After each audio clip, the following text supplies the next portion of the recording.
Hey, I'm Duke on Twitch. If you want to support the channel and greensunzenith.com, you can find my Patreon, merch store, and singles store where you can buy singles through TCG Player or Card Hoarder in the video description. If you want to get in contact, you can also find all that info in the description below for things like donation deck lists or just wanting to reach out. Alright, let's get right into it.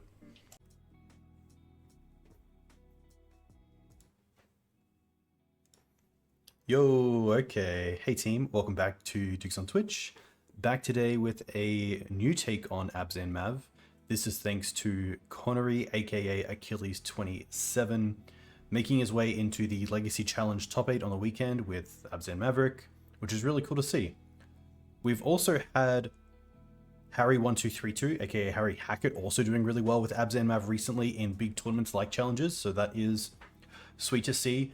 But yeah, cool to see a new take on Mav, a little bit different to some of the other ones you see currently, and obviously that's just Achilles' way of getting back into the format, most likely getting ready for Eternal Weekend, and just making a little bit of tweaking, a few tweaks as the matches progress and the games progress, because the list we have here that he top-weighted the challenge with is very different to the first list he had, which I'll actually get up and show you all.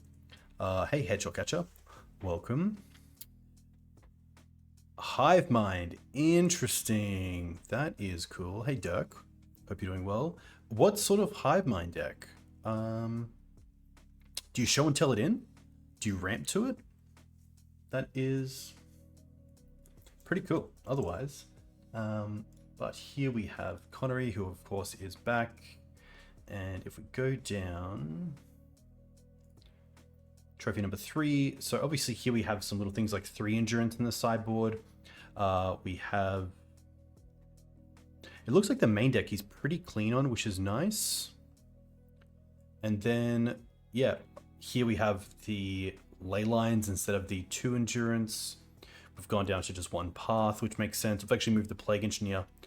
Oh, still in the main deck, but no longer one in the sideboard, which is fair enough. Oh, there it is, actually. Okay, small tweaks. That's what I'm saying, which is really cool to see. He's obviously put a lot of time and effort into this list, so I'm really cool to see how it goes. Dirk, I hope you feel better soon. COVID sucks.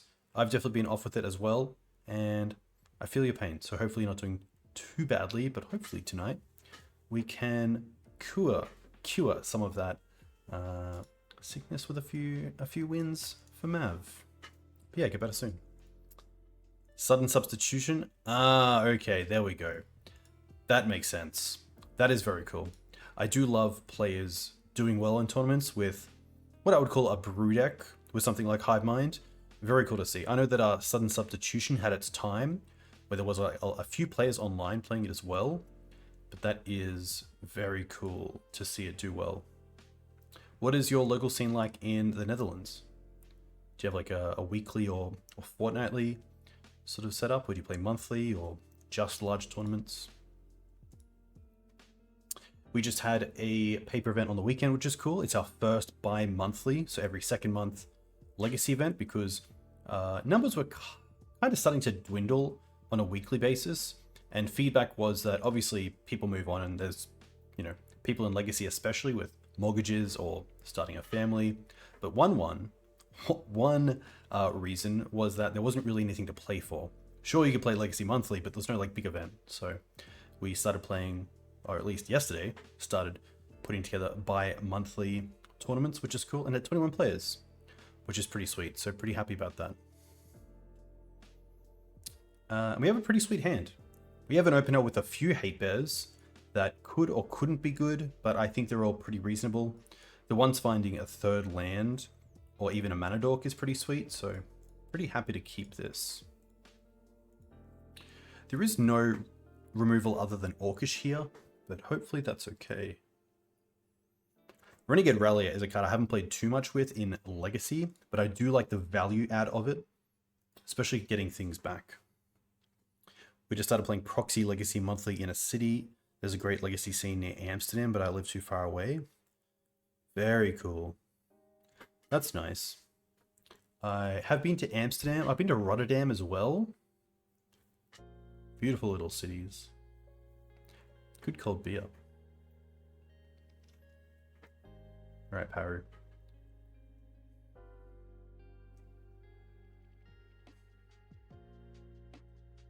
Hey Arnie, hope you're doing well.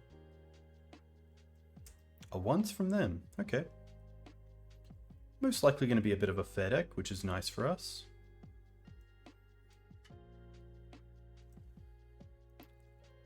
Bowmaster, okay. Green Suns for 0. Wow, this could actually be the mirror.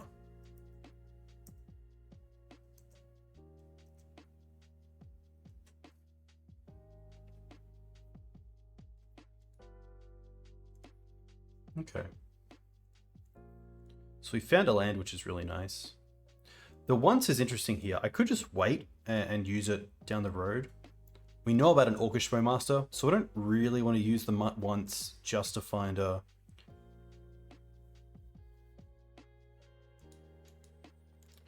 token, but hey Adam, I live in Australia, which has a pretty decent Eternal Scene.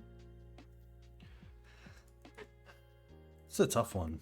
I'm pretty happy just to play the Verdant. I think I will try to find a Mana Dork, just because it kind of forces them into potentially using the Bowmaster, and then we get to play our own Bowmaster anyway. So I think I like just getting a Bayou here and playing the bird. We get a little bit blown out here by Orc and Wasteland, but I don't mind that our Bowmaster will stick around if they don't get rid of both things here, which is nice. Oh, they did have Wasteland and Orc. Okay. Well, at least we have a few things to do. We have 2 lands to play, potentially a third. No, but that is fine. Could also lead on just the Karakas, but I think if they have another Wasteland, that's fine. I'd rather make them play something like a Thalia and then just have the Karakas for it. Sweden has a nice scene. Very cool to hear. Hey Saito-san, welcome. Hope you're doing well.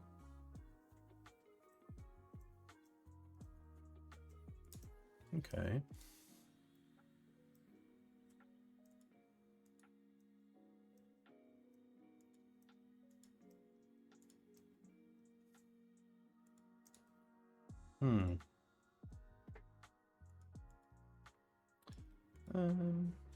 Interesting. They're holding up 3 mana. They have 3 cards in hand.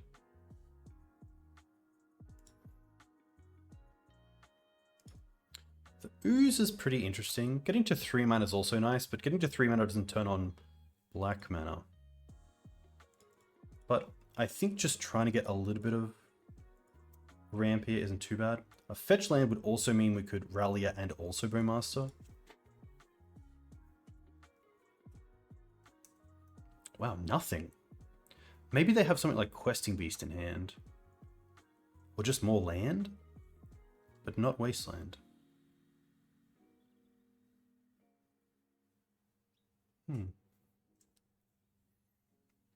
Nice, soft. I also purchased a playset or 2 of Bowmasters after not really wanting to at their current price, but it's a pretty good card, so...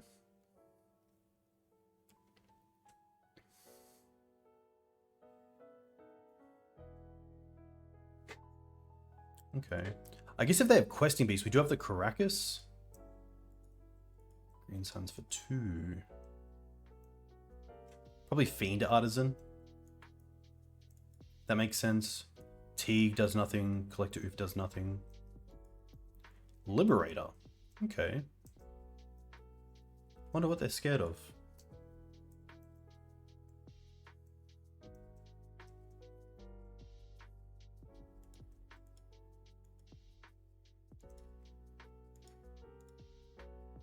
Wasteland. Okay, now that's interesting because we could double Wasteland our opponent, which I don't mind.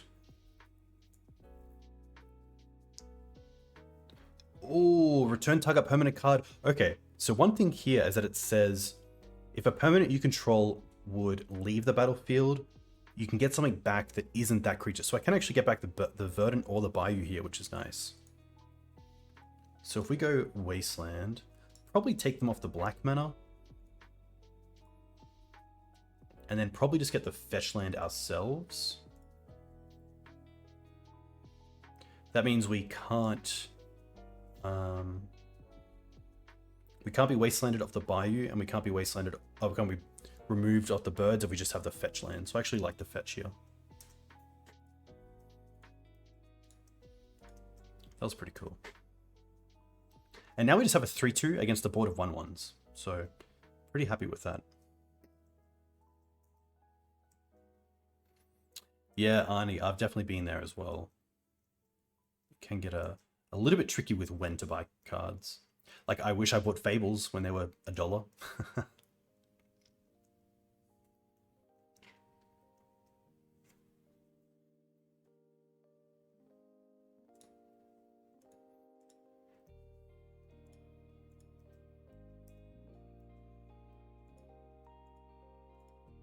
Okay. Do I care? Not really. I guess it does fill the graveyard up for ooze, which is kind of nice. We also got value anyway. Yeah, I don't mind this. It is going to flip, but I'm not too concerned without any artifacts or enchantments in the deck. Still trades for the Renegade Rallier.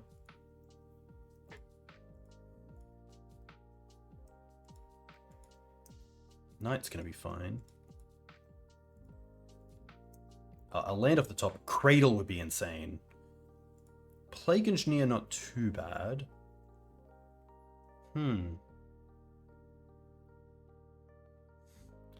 Plague is pretty interesting. We could go Plague here. Take out the Bowmasters and just have a big sort of threat against the Knight. Could also play out the Ooze.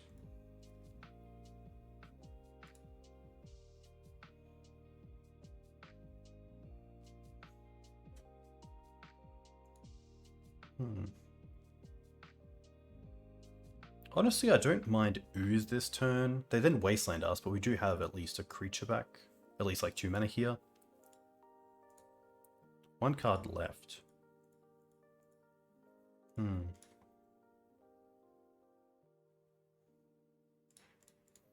I think I do like Ooze. There is a world by not Plague Engineering now.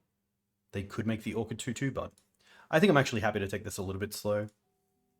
I don't want to expose my Black Source just yet, especially when they definitely have the Knight online now.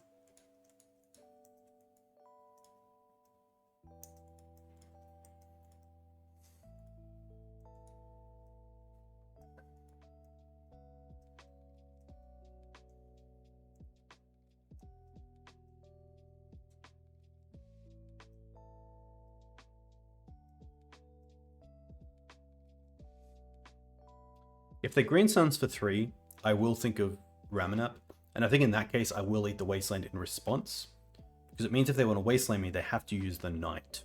So I think I'd rather just make them have to do that instead of just having the option of potentially getting back the Wasteland. But Ooze really good. I feel like there was a stage where Ooze was kind of removed from the format because of endurance, and then you're just wanting faster access to graveyard hate in like Leyline or Surgical. But Ooze has been really good, especially when people don't really expect it a little bit. Hey Lackey, hope you're doing well. I actually just went through my collection and pulled out all the goblins for both pre-modern goblins and potentially legacy goblins, which would be pretty cool to make up.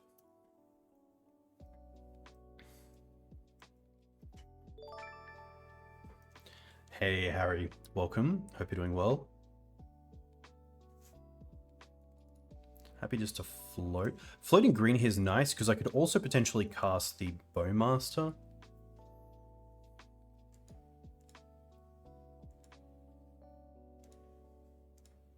Take out the Dryad Arbor, untap, play the Plague Engineer, take out these 2 creatures, leave them with the Knight. But they did float a color. Okay. I think then I will just eat a Wasteland.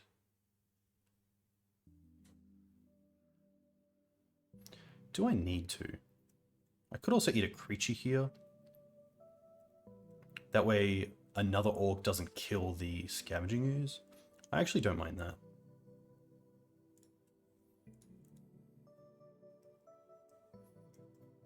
There is a world if they have Ramanap. Now I can't take them off Wasteland. But I think that's okay.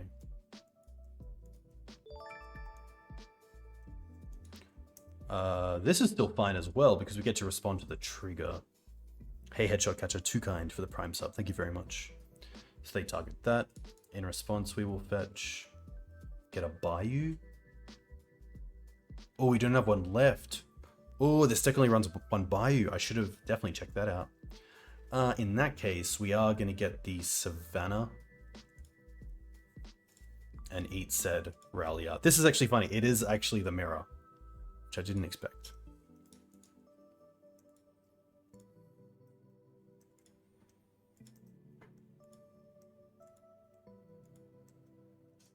They have one card left and they're fetching here. So it must just be a mana dog. Because surely they would have swords before the ooze. Okay. Honestly, if we find a Swords to Plowshares for this night, we're in a great spot. That's pretty good as well. Definitely don't mind that. I think here we're just going to probably hold up 3 mana. I could also play out the Engineer at this point, which might be actually worth it. Even Engineer on human. Kill the Noble, make the Renegade Rallier smaller, make the Knight a little bit smaller.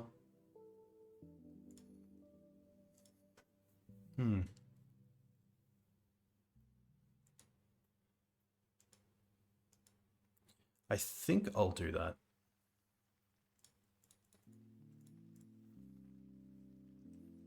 This takes them off a little bit of mana.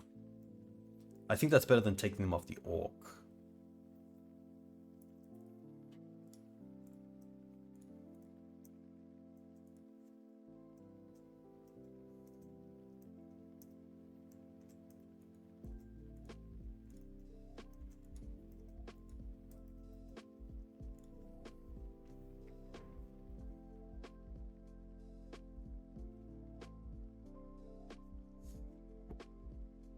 I'm gonna write down some notes as well, because yeah, it is clear that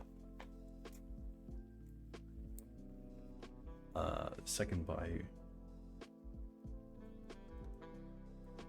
came up, especially in a version with ooze. It's nice to have a green source, but also one that develops your mana in a way that you can cast your black spells. But Connery has gone with the second forest, I believe, in that slot, so 3 basics, which I also really like. So I think three basics against Daze decks is fantastic. Hey Panda, very cool to see on the weekend. A big congratulations on winning the giveaway from Palms Off Gaming. Oh, this might just be a Green Suns for something big. Yeah, okay, that's a good spot for it. But honestly, at this stage, not really fussed about it because they don't have a way to wasteland the Karakas. Interesting. This is fine. I almost would have taken the turn to take me off the Karakas and then play the Beast, because then it's a lot harder to deal with. This is pretty much just a take 4, but then we do gain 1 anyway, so we'll eat the Noble.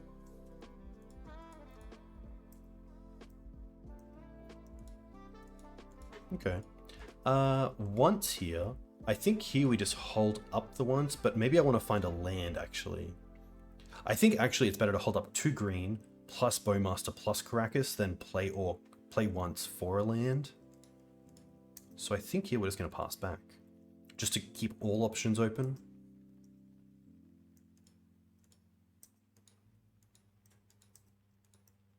Although allowing them to have the Beast in play gives them mana for Cradle. Other than ooze, like their own ooze, there's no real downside. I don't want to use a Karakas and then just replay it and bash in, so kind of forced to allow them to have that extra mana. Okay.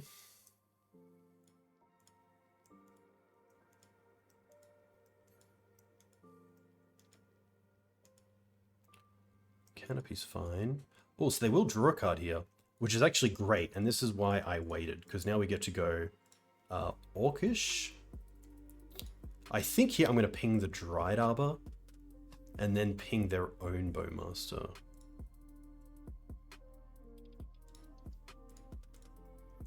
I guess they could sack this tonight if they really wanted to. No, okay. Now I am happy to ping their Bowmaster.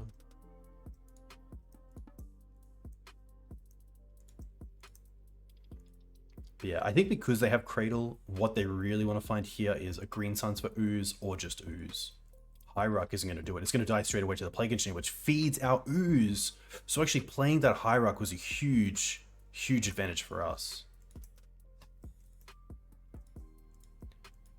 They can't attack with the Knight because of the Plague Engineer. They can't really attack with the Questing Beast because of Karakas.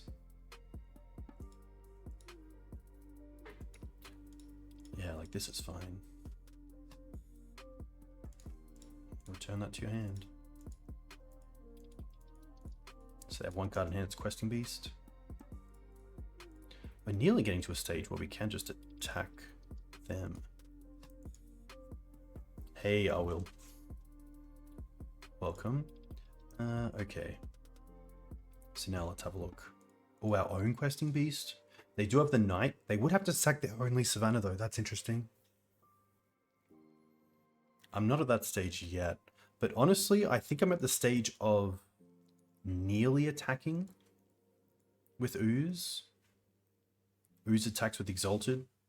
I guess they could like sack a land, get a fetch land, so maybe not yet. So I think again, I'm happy just to pass with the exact same setup. Hold up Ooze, hold up Bowmaster, hold up once.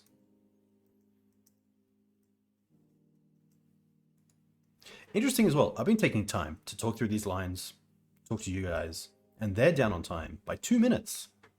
I did not see that. Wasteland, okay. Wasteland the Karakas. Ooh, that's pretty good. In that case, what we want to do is float a white. Now they do have Questing Beast. Kill the Rallier, destroy the Cradle mana. Nice. Questing Beast is going to be fine. That's going to resolve. I think now what I'll do is Bowmaster the Rallier and then have 2 to eat.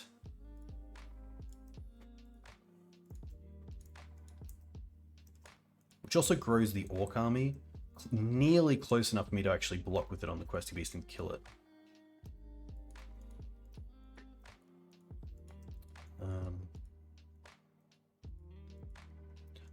I'm honestly happy taking this, and I think I'm going to dig with once rather than eat anything. But eating's definitely interesting.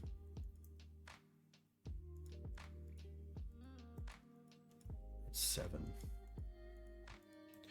Yeah, I like using this once. Especially if we find Cradle. Cradle's the big one to find. Nice. That draws us closer to something else as well.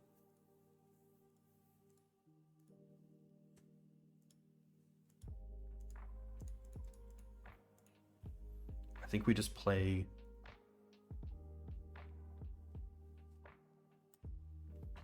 Knight. Play our own beast and then 3 just eats. Even though they have the Knight, I want them to lose this to like kind of turn off the Knight to some extent. Let's go with Rallier. We should also eat the Dryad Arbor straight away as well because it gains a life but also makes the Knight a little bit smaller. And then honestly it might just be one of Orcish Bowmaster. There we go.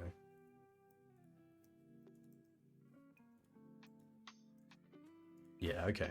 A little bit wide, which is tough for them, but really nice use of resources for what we had. I think there could have been a turn there where one little mistake would have really cost us. So the mirror. The mirror is a pretty easy one to board for. You don't want some of your unfair cards like Thalia. Ouphe doesn't do anything, especially in the non-Stoneforge Mystic matchups. Liberator could be in there, but if it's literally this, we know that there's nothing really to bring in. I like the extra Plague Engineer, I really like the Kaya. I like the Path, and I like the Endurance. Script Range is also interesting, but I kind of just like what we have already. The only use for Script Ranger is saving from Wasteland and getting extra taps off Mum or Noble, but because they have Bowmaster, I don't really want to run into that. But to be fair, it also gives you some outs to, like, tapping Mum, they play Orcish in response with an untap Mum. Palace Jail is always interesting as well, but I think I like it having in the deck as an out, so I'll keep that. It's good to know their mana base as well, because I assume it's the same, so it's very easy to take them off black mana. It's really just these three to think about. Questing Beast is also an interesting one, because we do have, obviously, opposing Karakas. I'm actually just going to try out the script. Maybe they won't expect the script. And I really like playing with the script in this sort of deck, so... here we actually have a really slow hand with no removal for the early game, which is a little bit tough. We do have some good draws, but I think this is the hand where it gets to turn 3 and they've already gone like turn 1 Mana Dork, turn 2 Threat, turn 3 just, you know, Wasteland Arsaur or something. So I'm actually going to mulligan this.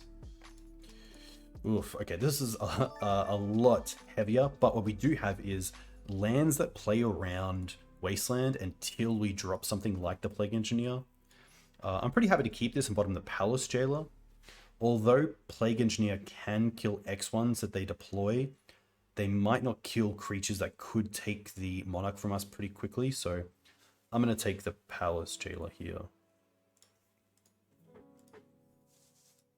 To be fair, this is similar to the opening hand of just having kind of nothing for the early game, but I do like that Plague Engineer cleans up the board potentially in a way that something like Knight doesn't. Hey Fujita, big thank you for the Prime sub. Too kind. 13 months is very cool. I hope you're doing well.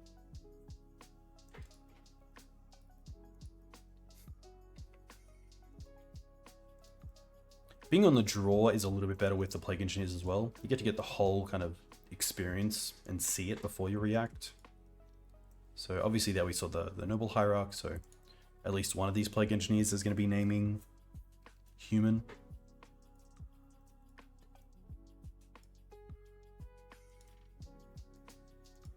Oh, maybe they're playing Thoughtseize. They must have brought in Thoughtseize. That's interesting as well, because I usually find with decks like okay, Mum, that makes sense. That's another human though, so that's actually really good for us. The only way I'll fetch is if we draw into a... Okay, I was going to say a Mana Dork, but I find with Maverick Mirrors, because we don't have many cards that replace themselves on ETB, our hands go down to 1 or 2 very quickly, so Thoughtseize can be a pretty tough one. But I do like Thoughtseize against decks like Death and Taxes, because so many of their cards replace themselves that typically turn 4 or 5, your opponent still has 4 or 5 cards in hand.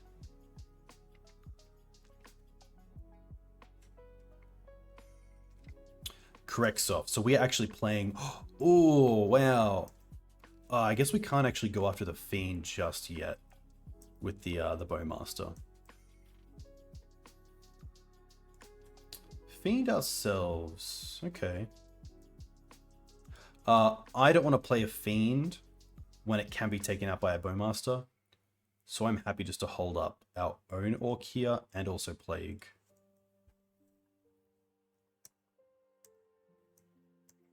The one reason that I like Thoughtseize in Maverick is that it lets you plan in what to deploy and potentially when to deploy it. And it's also 1 mana, which is really nice. Oof, okay.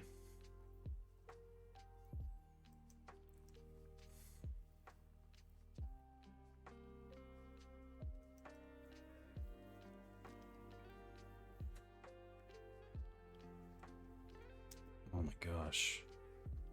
Please play another. Okay. The attack. Ah, with Exalted, that makes sense.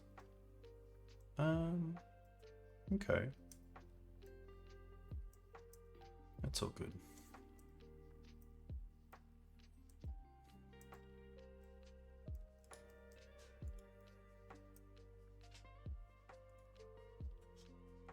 Okay.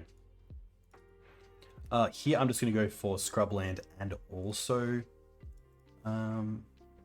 Bayou, so they can't take us off black with a single Wasteland.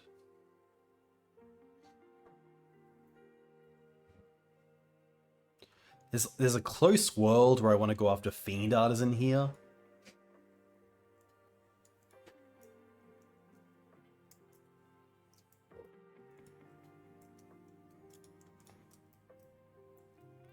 I think it's a pretty interesting... Because obviously the mum's quite nice because it's a clean answer, but it's a clean 2-for-1. But turning off the Fiend is pretty nice, and once I take out creatures, then I can't, obviously. Yeah, I think I like, actually... I think I like going after the Fiend as well, which is a Nightmare.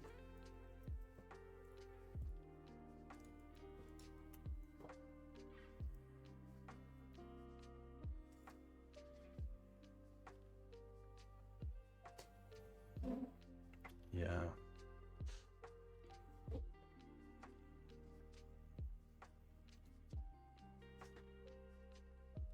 Yeah, I think I'm definitely on the same page, which is nice. Fiend is just such a house once it untaps. Especially with 4 mana and the Ignoble Hierarch, you could pretty much get Grist and then just start seeking out Grist.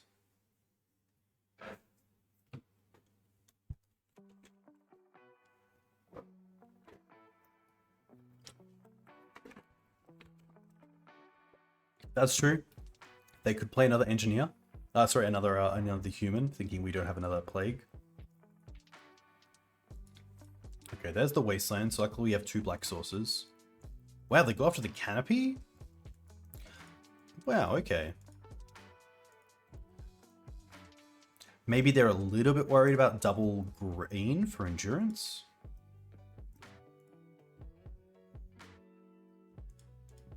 I guess it also means we can't double deploy these. In that case...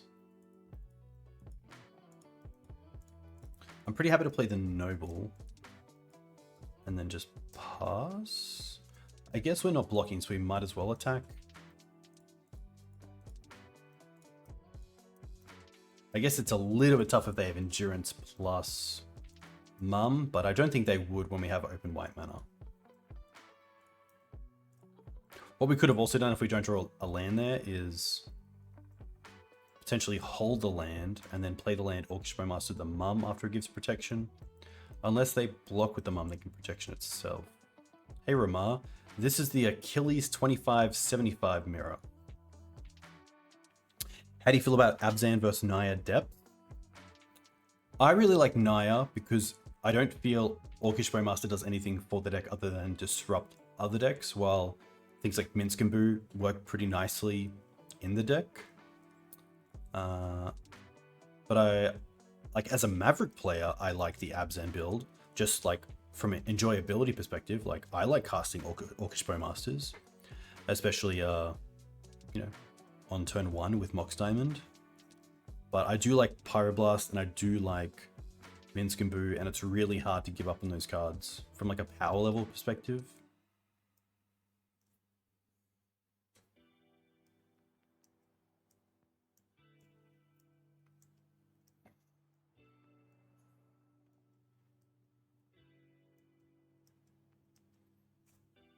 Yeah, Mav Mirror in 2023. Probably not expected.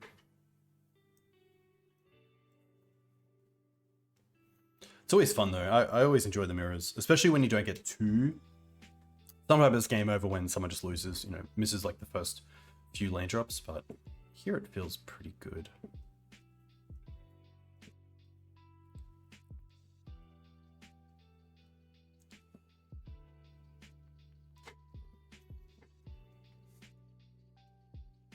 Green Suns for 3. Potentially getting... Oh, Green Suns for 4. Okay, going for Questing Beast. Okay. Which is a 2-turn clock, to be fair. But I guess Plague Engineer does help here, especially the second one, because we take out Mum and Ignoble and Noble and then just have a blocker. So we're actually in a really nice spot. That's great as well. So let's start with Plague and name Human.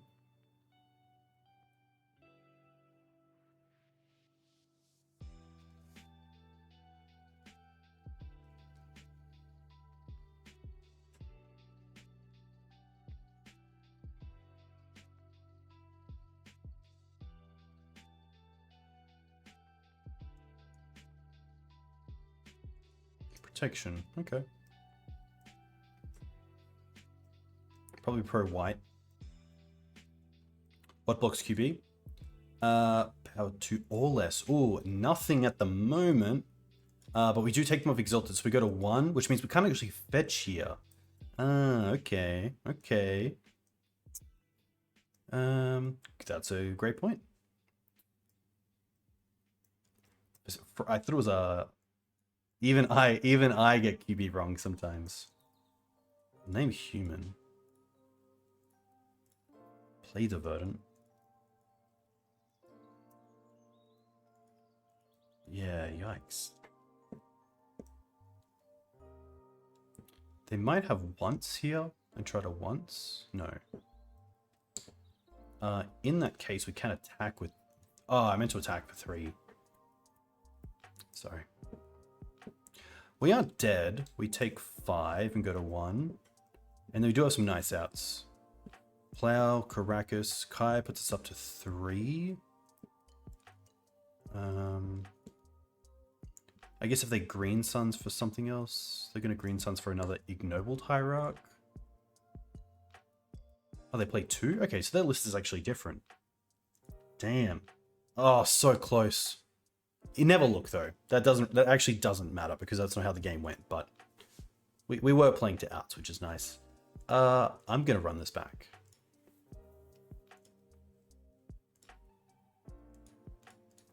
It's a 2-lander with mana accelerants, which is great, and also swords for interaction. Pretty happy to keep this. Never look but always look, yeah. But yeah, it's always very easy to be like, oh, if we had 1 turn, but that's not how the game went. So you didn't have a turn. That's... Opponent's gone to 6, which is pretty big. Especially if we can nab a dual land and also their first creature, I'd be pretty happy with that. I think I also messed up here. I've already messed up. I should have played the Ignoble Hierarch, because if we draw into Orcish Bowmaster, I would much rather use the Bowmaster on a turn 1 mana dork than the Swords. The Swords has so much more reach.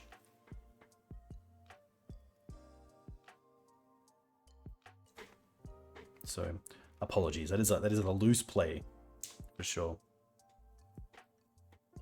But honestly, here the winner could just be next turn Ignoble Hierarch, Wasteland, and then Green Suns for Grist down the line.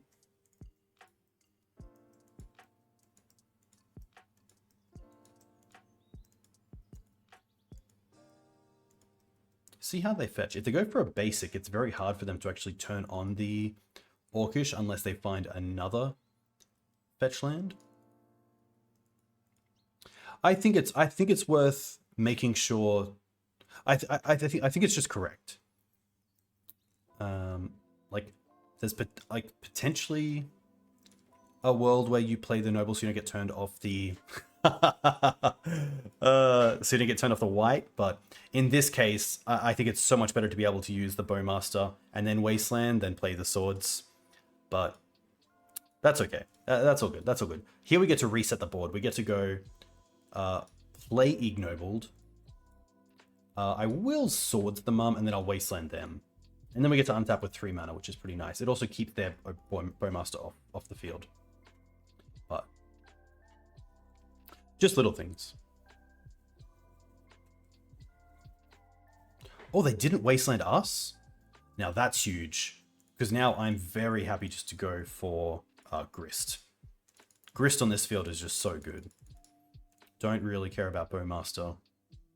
Could also go for Knight potentially. There's so many things we could go for here, but I really think that Grist is just the best.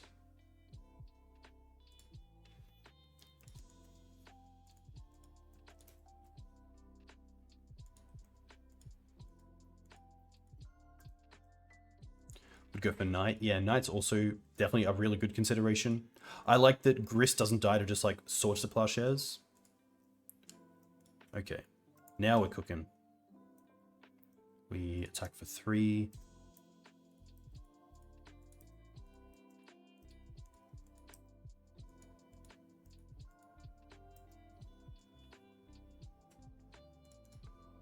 Yeah, Grist just so strong.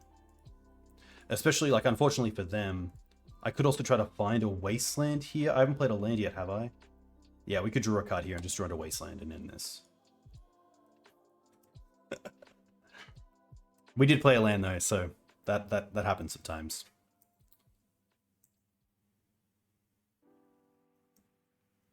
Okay.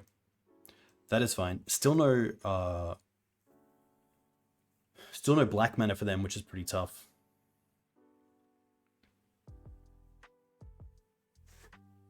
So even if they green suns for 1 here to go and get Ignoble Hierarch to turn on black, it's just a little bit too late, unfortunately.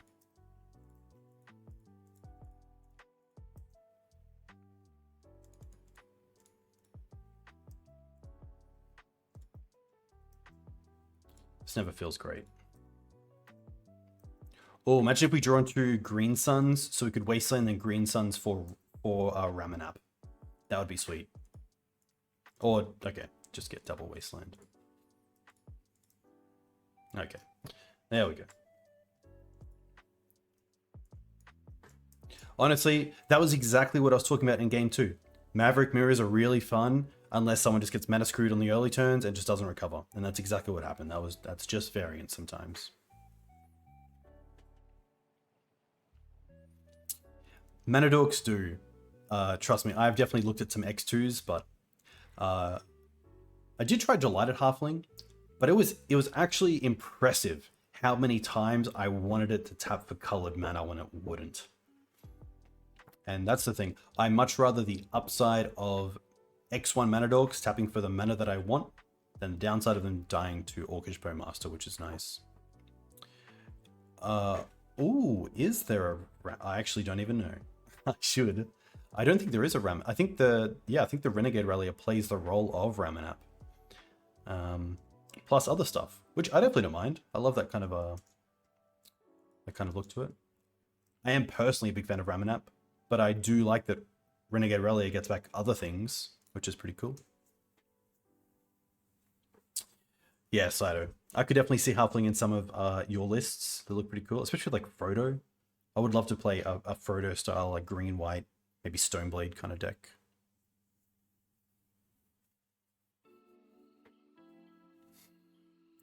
Did Goblin Ignoble Hierarch ever make it into just normal goblins? Or is there just not really space for it? Like, obviously you have Vile and like potentially Skirk Prospector as mana acceleration. I assume there's just like other things you want to do with the slots that you would potentially play Ignoble Hierarch in.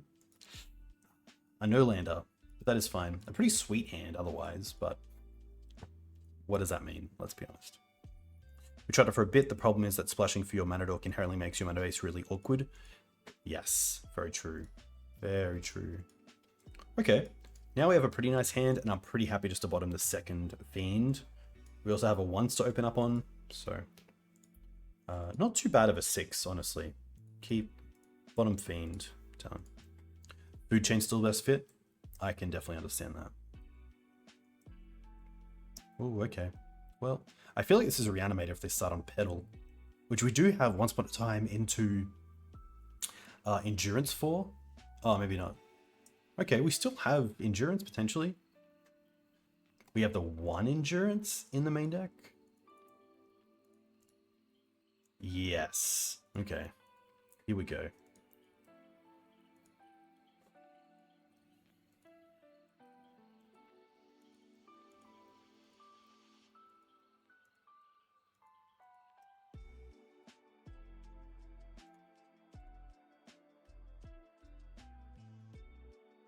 Reanimate. Interesting.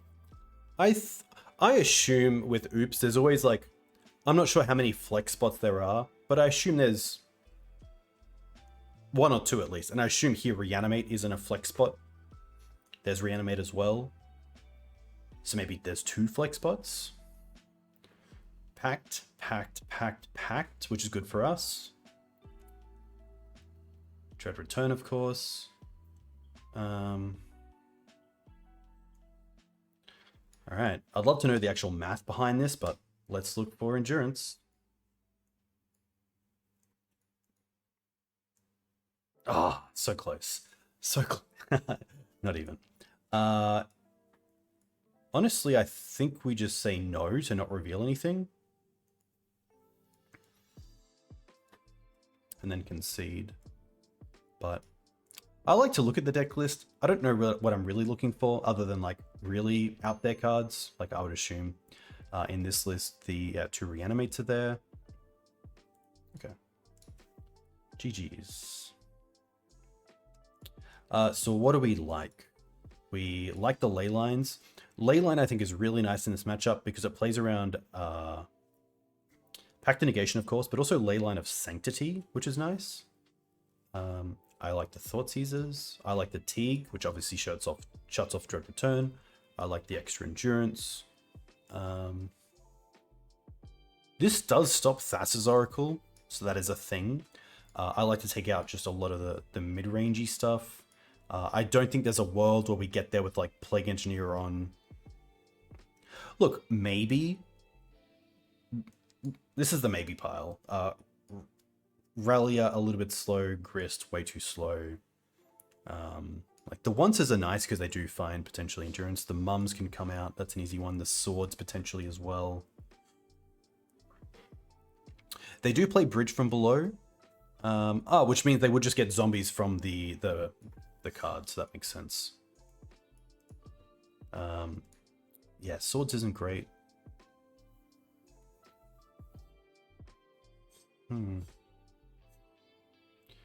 Maybe Rallia.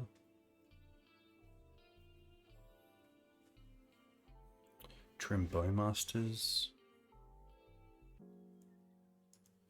Yeah, Bowmaster doesn't do a whole lot either. It does, yeah. Like maybe I just want extra green cards for endurance.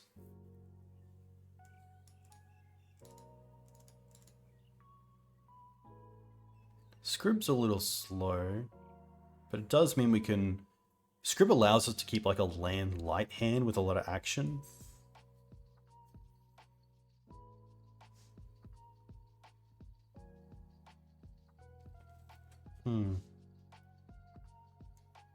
I could see a world where we just try the Plagues. Maybe a Bowmaster.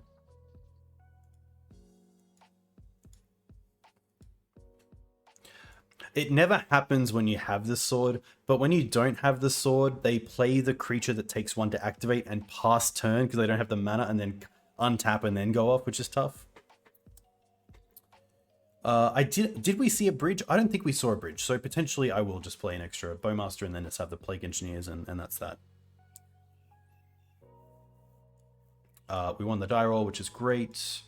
Now this is an interesting one. Because I would say it's a mulligan just based off previous, games. But we do have turn 1 interaction with endurance and then turn 2 Teague or Thalia. But I just think that's too slow. I don't think it's good enough. I think we have to mulligan for Leyline pretty much and then hope the hand has a plan. Even though this hand looks good, yeah, I feel like I'm going to keep this and lose. It's tough. Keep if they mull. We have to choose first, right?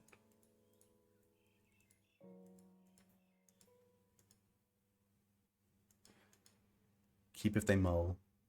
Mull if they keep. Yeah, we go first.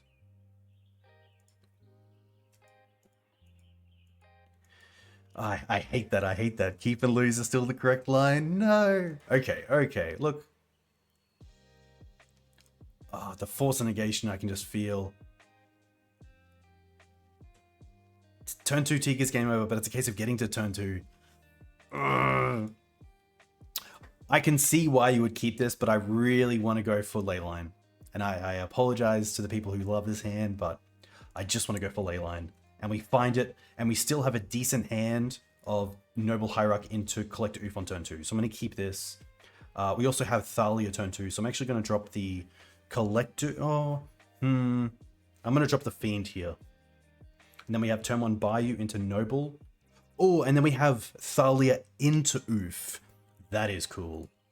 That is very cool. So now we still have turn 1 interaction, and we have 2 Hate Bears, but this time we're getting out both Hate Bears on turn 2. So that's kind of cool.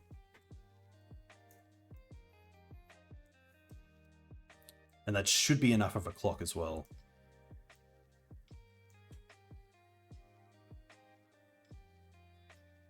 Oh, they pay for it.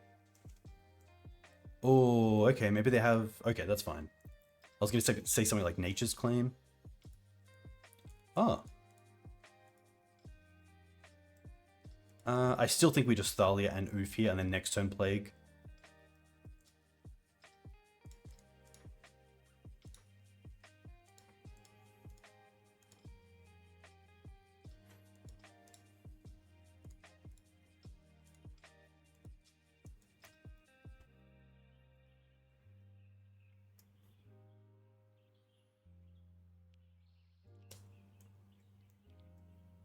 All I want to do is draw into Wasteland. They play that out. Interesting, okay.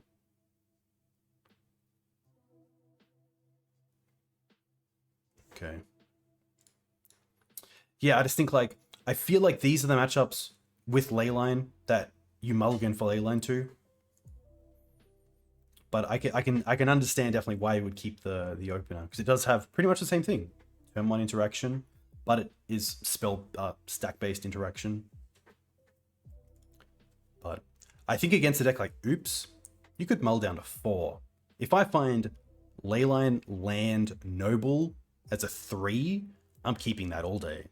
Because at 2 mana, that turns on so much.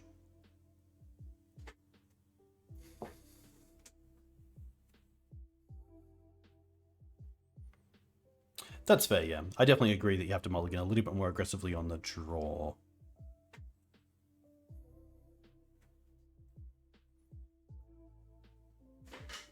I just like beating Ouphe. Doesn't happen often. Look, in the blind, probably a fair hand, but we know what we're up against. Okay. I think we're keeping this. I'm not sure if I want to... I think I want to keep both Leylines. I believe their only interaction usually is the creature that can evoke to kill 1. I don't know if they have a way other than maybe Force of Vigor to take care of both. But we also have Thoughtseize into Ouphe.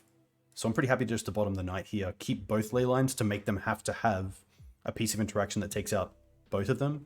And then we still have, like, Thoughtseize into Collector Ouphe is probably good enough as well. Oh! Force of Vigor stock? Okay. Cancel, put this back, and then go 1, 2... Okay.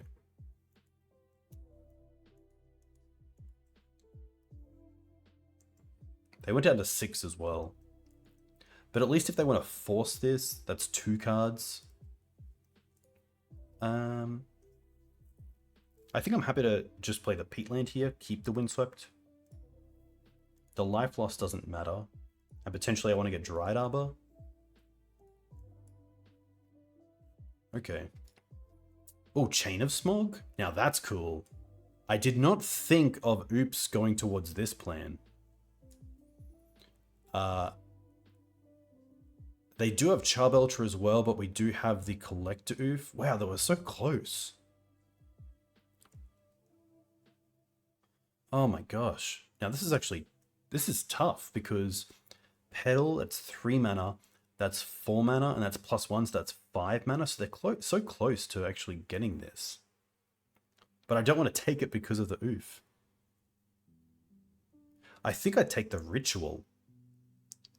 But that's also pretty tough. Yeah, I think it's the Ritual. I think that buys me into turn. That's tough, though. Probably Belcher? Yeah, maybe it's Belcher, and then like we still turn off the Petal, potentially. Unless they draw literally into Yeah, unless they... Yeah, I think we take... I think it's the ritual because I don't want them drawing into Witherbloom, which they can just pedal into ritual, use 1 black and the green for the creature, and then 2 left over for chain. So I think here this just buys me the turn potentially. But we'll see. I really hope they use stuff just to get the Charbelcher into play, then pass.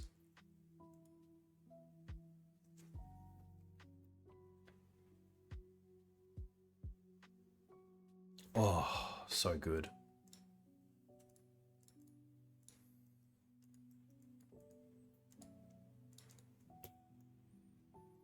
Nice.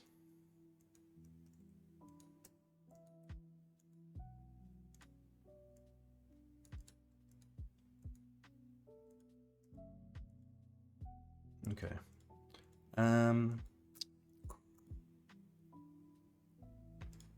I don't mind Windswept Heath, get Dryad Arbor, and then just hold up once for a creature. There's not too many 1-drops that I want anyway with once.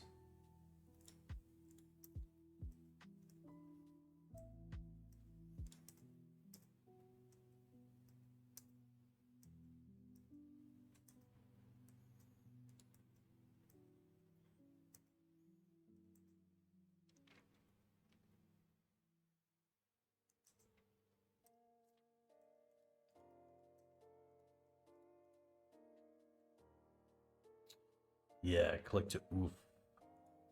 Okay. Thalia, Teague, one of those. I think we just want the big threat, which will be a 4/4 potentially with Nurturing Peatland.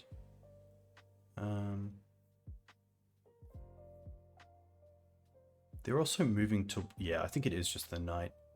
Because Knight also gets me Horizon Canopy, which means I have like 2 extra draws over 3 turns.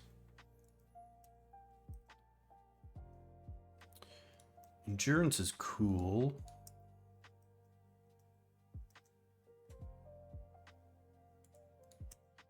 But I really don't want to lose to just the Chain of Smog combo, so...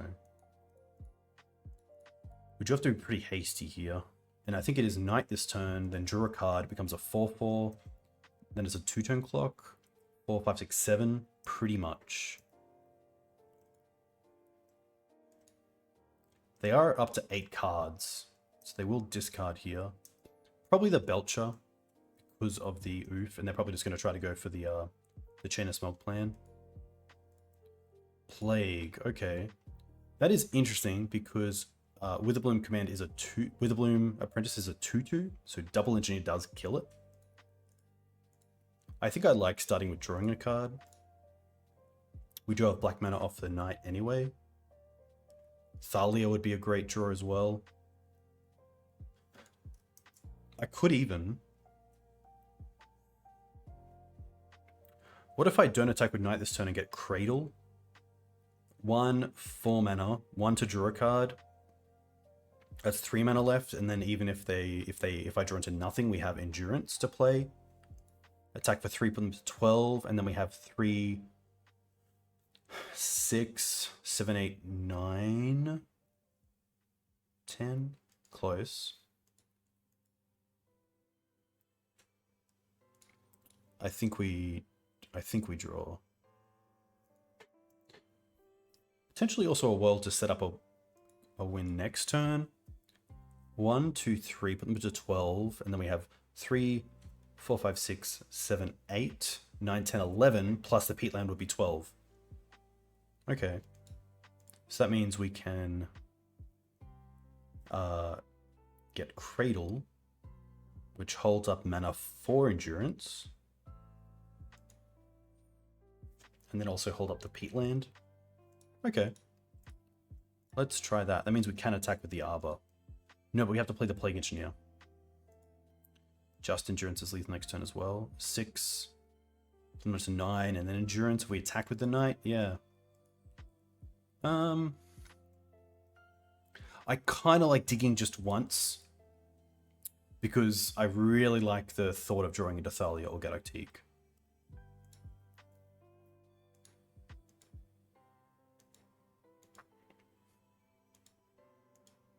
Okay, now what we want to do is sack the forest. Go for Cradle. Add 3. Now dig using 2. And now if we find Thalia, we can then cast it and still attack with the 3. Nice. And then we have 3, 8, 10 next turn. Nice. Okay, there we go. I think my math was a little bit off with that last passage, but I think finding Thalia there is just like a lights off instead of giving them a turn to find it.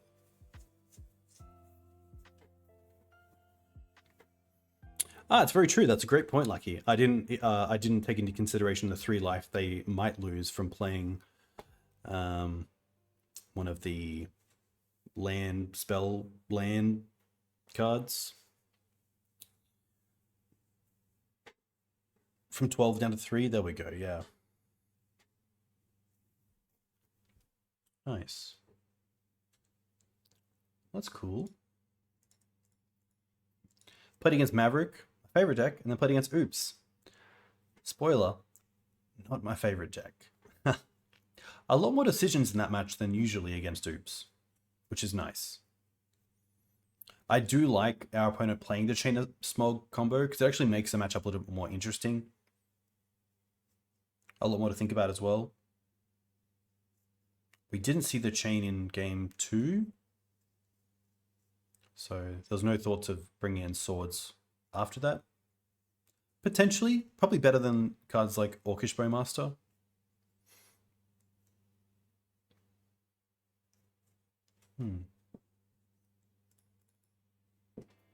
I do like the Witherbloom combo. I've seen it in a lot of shells, from Phoenix to like black-green to Ouphe now. Ouphe is a fun matchup when you have Graveyard Hate. Okay. Are you going to be playing Eternal Weekend, Harry? And if so, will you most likely be playing Abzan Mav?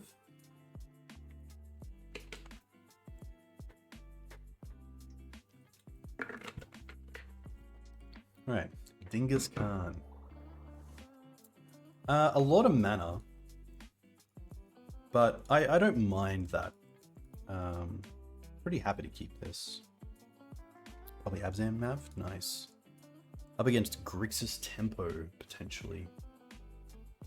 Okay. I'm just going to start here with Bayou into Noble. To be fair, I could also just go Savannah into Noble. We do have the Verdant for another black source.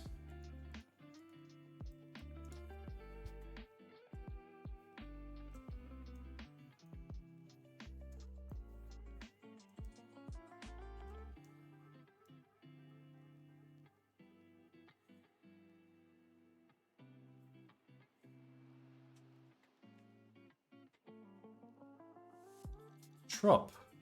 Okay. Ponder. Cool. This is where if we just draw another land that isn't Wasteland, our turn's a little bit rough because I don't really want to Green Suns for 2 when there's not really anything great to get. That might change things a little bit. Potentially now I want to go for Fiend Artisan. Or I just play a fetch and pass, hold up swords around days. And then try to like potentially get Dryad Arbor into Cradle mana to get Green Suns online. I really don't want to play... I don't want to play Scared either. Like, potentially our opponent's on a rug deck. I actually am. I like Verdant into attack and hold up sword. I'd much rather try to get a Knight online, especially as a 4/4.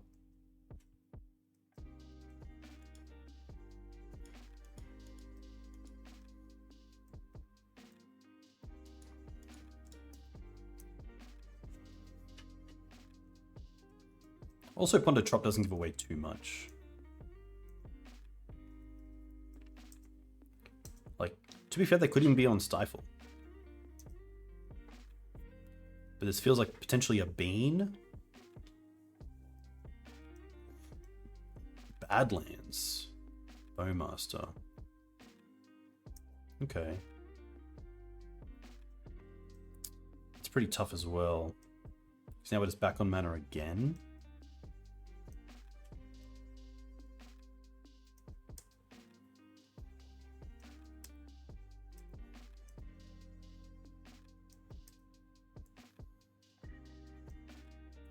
No real point swordsing that. Okay, Fiend's nice here because it is obviously a bigger threat. It does mean we have to fetch though here, or a black source. I think that's okay. Because we have the plains, I'm happy to go for Bayou. Play the plains. Play the Fiend as a 2/2.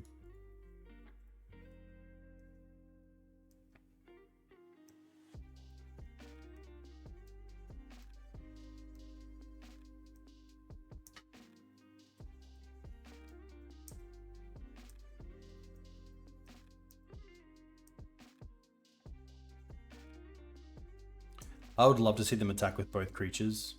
There's no way I'm blocking, because I'm definitely not losing this Fiend to another Bowmaster. So I think the attack is pretty free. Okay, especially when they have bolt. Okay.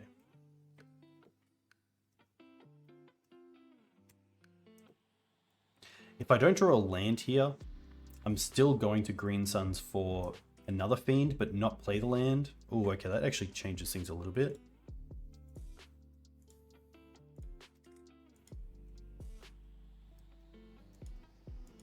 Does it? I was going to say, I could now Cradle for Fiend as a 3/3. I think that's fine. It does play into Daze, but one removal spell on the mum turns off the Cradle, which means I'm playing around Daze most likely anyway.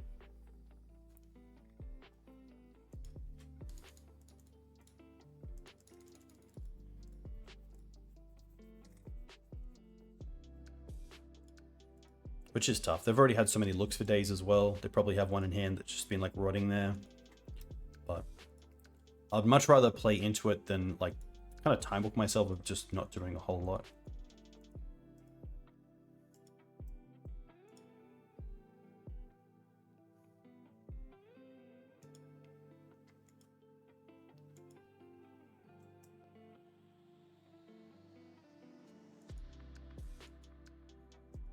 Okay. Interesting. Probably now Orc the mother just to get the extra damage in from this token. No.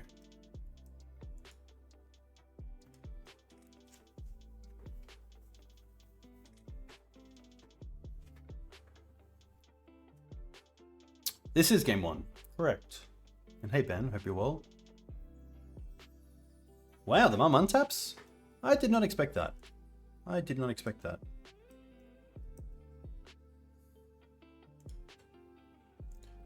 Wow, okay. Honestly, here, I kind of just like getting Grist, potentially.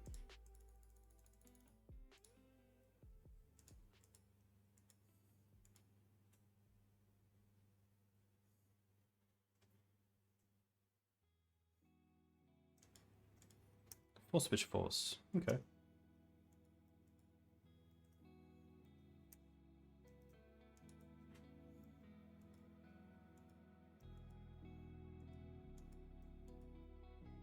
Okay. They have 2 cards left. I'm not in a situation just yet where I need to block and then do nothing. Sorry, block and then trade. But I could potentially get Dryad Arbor here and block. 3, 4, 5. 3, 4, 5 puts me down to 9, which is a factor of 3, which is a little bit scary. But fetching and blocking a X1 also puts me down. I think I'd rather have the mana just for at least one more turn.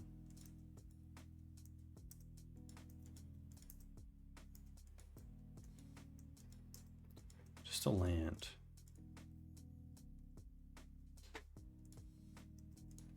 This kind of gives me an extra mana because of the Cradle, which is nice.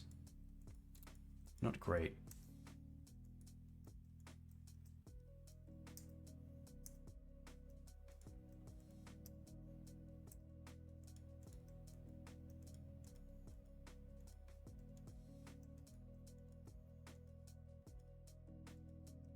I assume they'll attack and then do things post-combat. See if we use a removal spell on something like Brazen Burrow before they cast something like a Murktide Regent.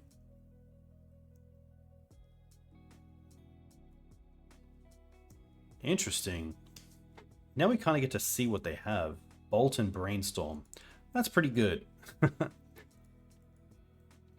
That definitely means we're taking out the Borrower with the sword. And then probably just putting the Dryad Arbor in front of the... potentially the token? No, probably the Bowmaster, because the token comes back if they have another Bowmaster.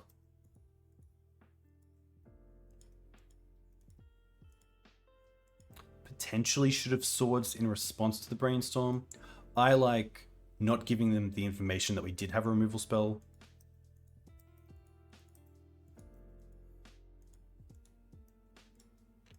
So let's try to, actually, let's go to blocks first.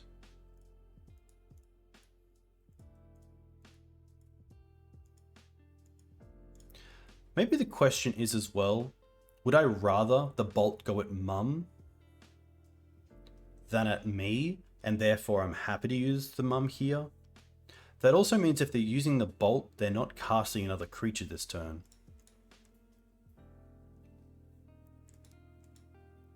I'm going to do it like this as well, because if we give the mum pro here, they kill it.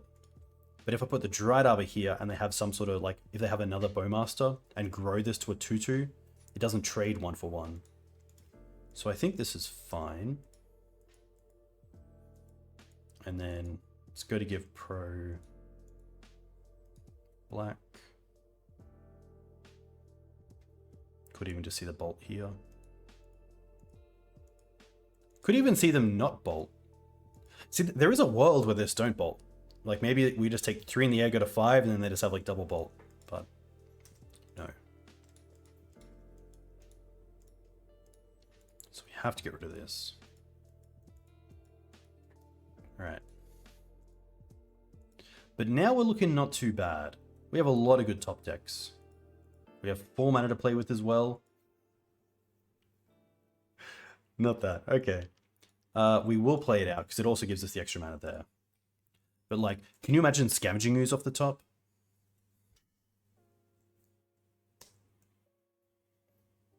Oh, did we tap the plains? My bad. I don't remember that. I assume here we see questing. Cool.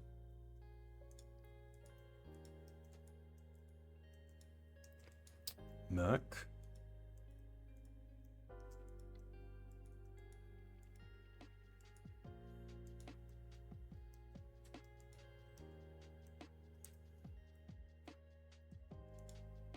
Okay, there we go, yep.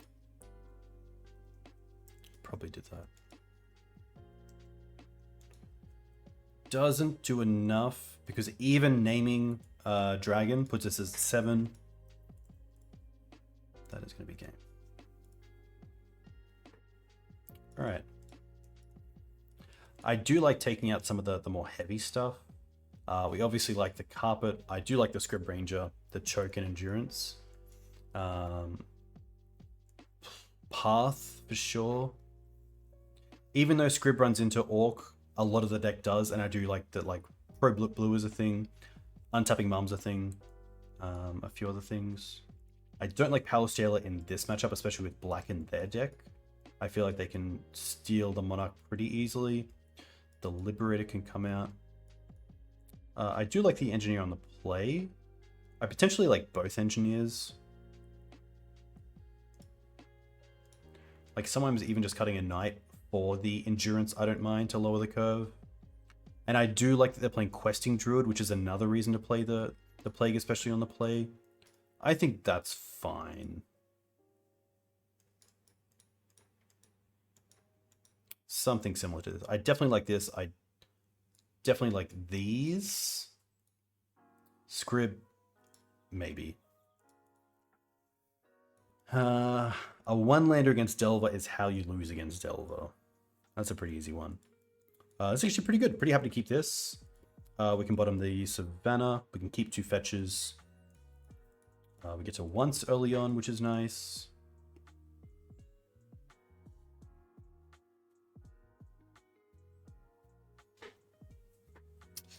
Not a great once, to be honest. We will just take the Scrubland. And now we will definitely fetch. I think in this position, I'm pretty happy just to go for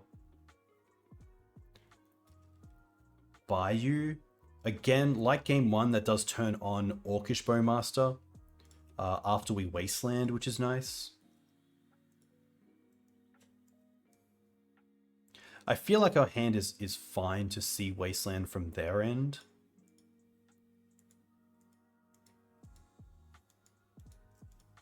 Like even here, unless we draw into specifically Dryad Arbor, more than happy to waste back. And then we get to Green Suns for Dryad Arbor.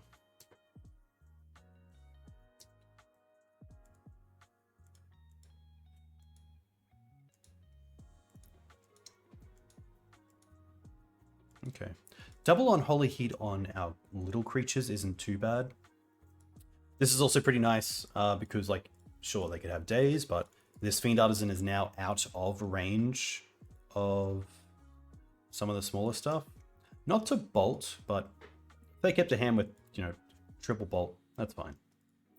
They didn't have a daze for it, which is nice. Potentially didn't daze it because they do have a bolt, but it means that this knight is probably coming down next turn.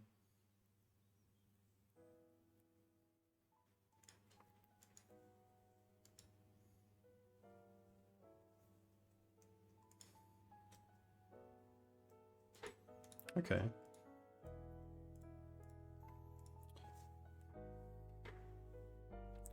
Ponder's always nice to see. I feel like if they bolt here, they pondered and found the bolt, which means that if they did have days, they probably would have used it knowing they didn't have bolt in the hand, which means next turn I'm pretty happy just to slam the knight.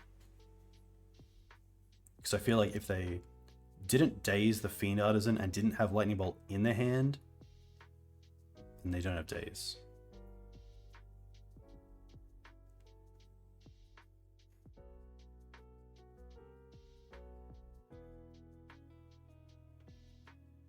Looks like a pretty big ponder as well.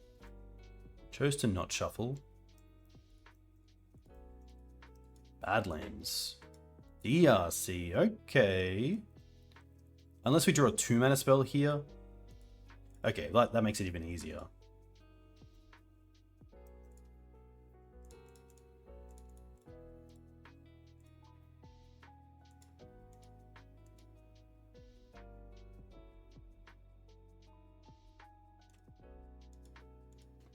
Force. Okay.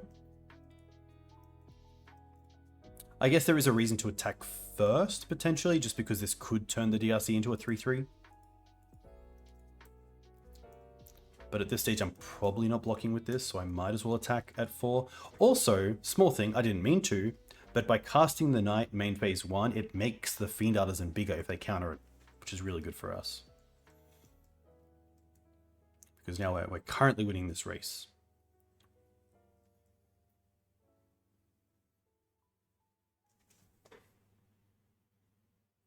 All according to plan so far.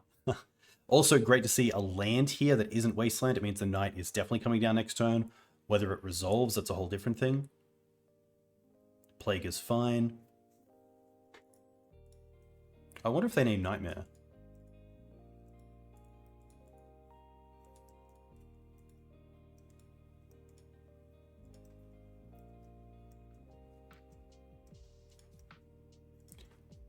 Whatever they name, I'm happy to attack first without doing anything. Seeing if they want to trade and then playing the Knight. Hopefully with a land. I think fetch land would be fantastic. Actually, no, because we don't have Dryad Arbor anymore, but I still think a fetch would be fine.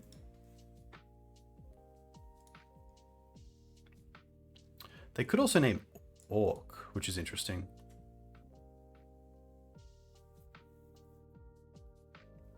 But hey, a big thank you to all of you who are watching. I'm just a regular player, so it means a lot to come in and watch me with your time. So thank you very much. Especially to you on YouTube as well who subscribed. Thank you. A big thank you. I'm actually really enjoying Legacy at the moment. I think it's pretty sweet. I haven't seen too much Delver. Well, they named Human. Okay. Really, I'm not sure what they're worried about. Maybe Thalia? That's pretty nice. Honestly, when they have one card, and we can play this around days, I'm pretty happy just to play this right now. While it's a 1/1. One small thing, and I know that I think Hokey Mokey said this. I think sometimes Flash is just a really bad reason to cast spells in your opponent's turn. A lot of the time I find on Legacy, cards with Flash should just be cast at sorcery speed. So many times I've cast Orcish Bowmaster or Opposition Agent or even Endurance on my opponent's turn to get them, and it would have been so much better if I just cast it in my turn and passed. Especially when they're tapped out or they haven't drawn the card for turn, or yeah, it can get really dire.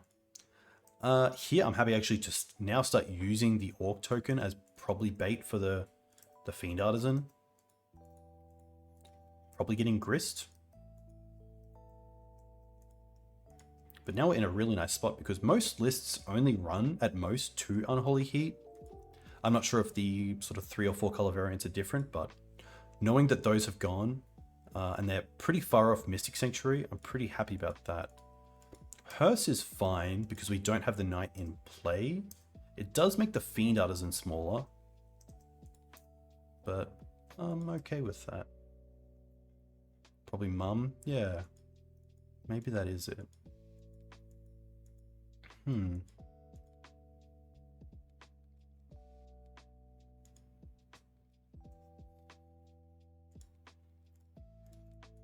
I think here I could play the Knight. Pretty much becomes a 2/2, but it does turn on Cradle, which I think is best. I think getting towards Cradle is what I want to do with Fiend Artisan.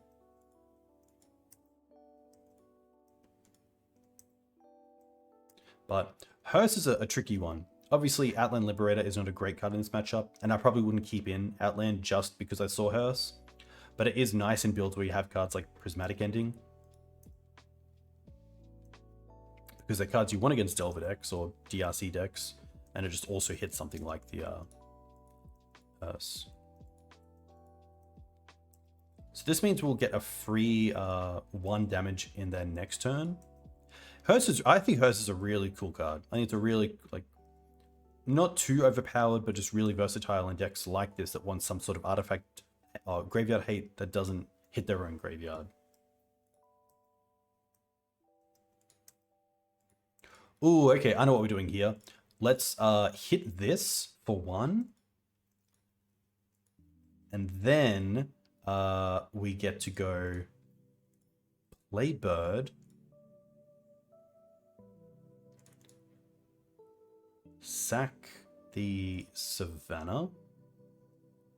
Go and get Cradle. Honestly, I don't even need Cradle at this point, but I think having it on the field is good.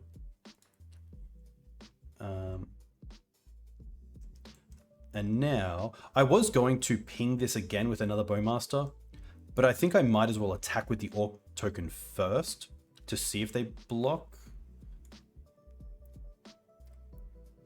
I guess they could actually crew this and then block, so I might as well just do it now, actually. Yeah.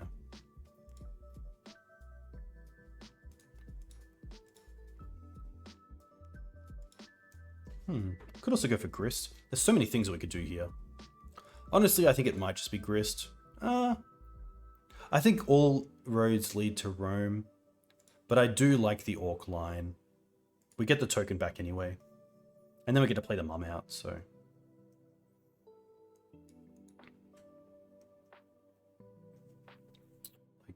Grist is nice because it also helps with Murktide, but so does Bird and Mum together.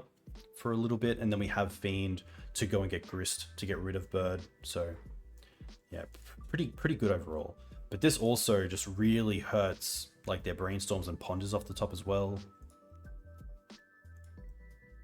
I think we're pretty happy either way. They crew this, that's fine.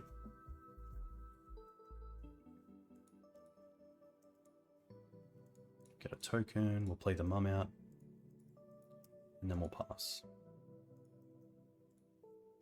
One card I haven't seen a lot of recently, if at all, is End the Festivities, which is a card that was around for a fair while and completely destroyed me in a lot of different decks.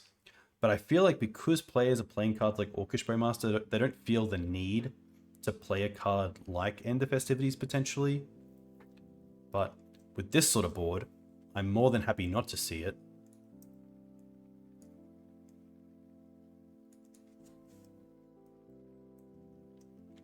Yeah, it has been really nice. I can definitely feel for you, Eli, as well. Same thing with Plague Engineer. I think there's just a lot less Plague Engineers because people say, hey, I have Orcish Bowmaster. That's pretty much Plague Engineer for what I kind of want to do with the card anyway, so I don't really see there's a need for the Plague Engineer. That could be something else for a different matchup, or yeah. It's really interesting to see those sort of trends in deck building. It's great for us as creature players. It's a high five to Eli from across the world. But yeah, I've been really enjoying it. Really tough spot here. Borrower and Questing Bees getting taken out by like Bowmasters. This could just be a bounce Mum to buy some time, or just cast it. Wow, okay, that's interesting. I guess maybe they want to crew the hearse and get that online. Oh my gosh. Okay. So here we just get to go Bowmaster, get rid of Borrower, and then get rid of the token once they crew this to kill this, because it becomes a creature, right? Does it? No, maybe not. Maybe it doesn't become a creature. It just becomes an artifact that... Oh no, it does. Okay, we're good. So yeah, now let's go 1, 2, 3, 4, 5. Actually, is there a creature I want to get rid of? Yeah, probably the... Yeah, I was going to say we could go and get rid of like a Dryad Arbor, but I think here we're fine to get Grist. This board is exceptional, let's be honest. It doesn't really matter. Vehicles gain the creature type when crewed. Thank you, Soft. Honestly, I think it's just the bird here. Yeah. I could have got a Dryad Arbor there. Oh no, Dryad Arbors are in the bin, so that actually turns off all those lines.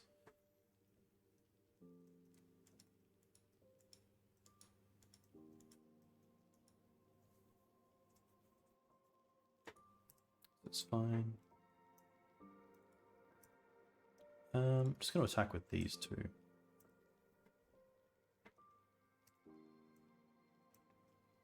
You know what's really nice as well?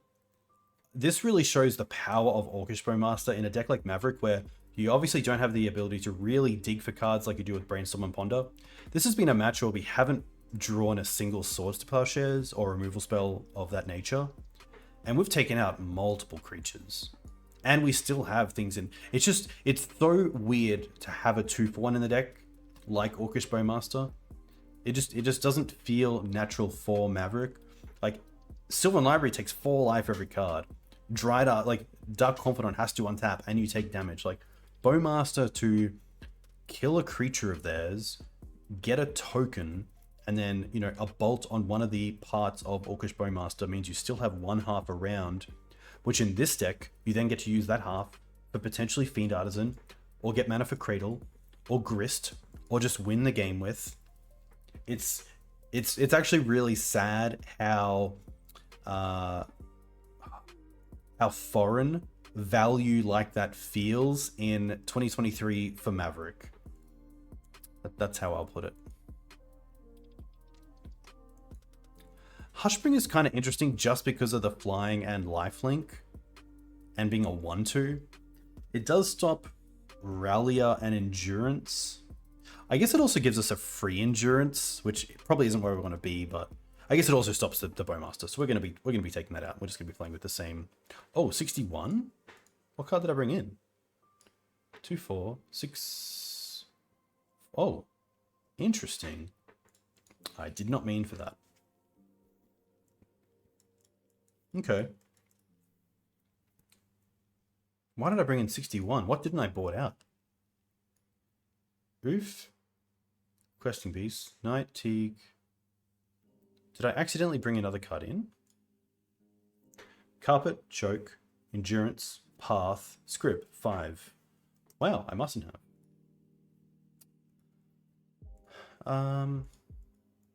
This hand's a little bit awkward in that we kind of have to go towards Scrubland here, but Double Plague is pretty nice. I don't mind just keeping this and seeing where it goes. I could see it being a mulligan because I'm not too sure how to play this out. I think we'll go Forest into Dryad Arbor, which is a little bit tough because it means that we can't double spell the turn after with like Thalia and Mum in the same turn. Because I really want this Verdant, or really need this Verdant for these, but no turn 1 play is pretty huge. I wonder if that means if they're playing a Fatal Push. But happy to go for Dryad Arbor.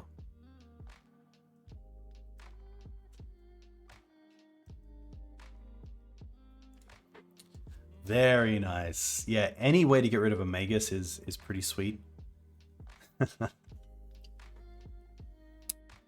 Especially getting that free value as well. So Bowmaster, they take this out.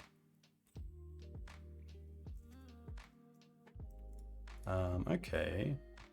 I could go for second Forest, but that's the funny thing. Sometimes playing around Wasteland can screw your mana more than Wasteland. And double Forest on this board isn't great.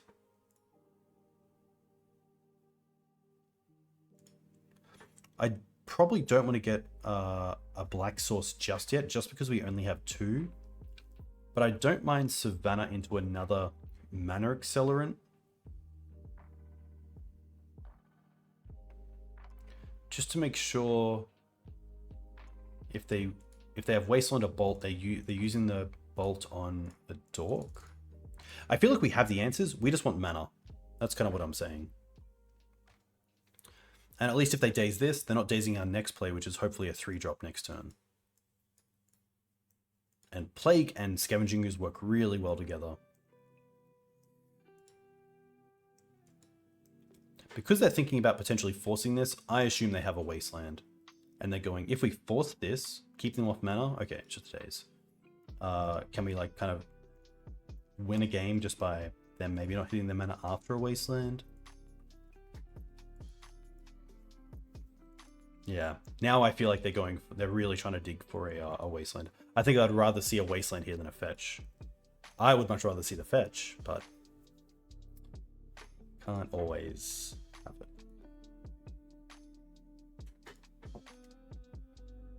I think if we draw a land though, I'm just going to play the Mother Runes out and then potentially play the Plague around a daze, but there's the Wasteland. So that kind of makes things a little bit harder. But at least we have the mana for potentially a Bowmaster off the top. Oh, Carpet's good, not great.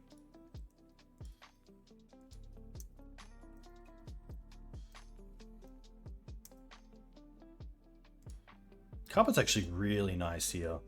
So we get to play both Carpet and Mum around days.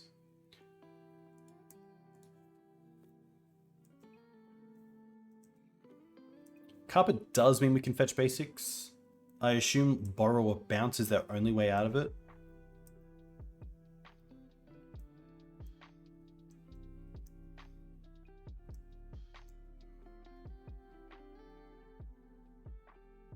What's this? Waiting to pay costs? Don't surgical me. Do not surgical anything in my graveyard. Okay.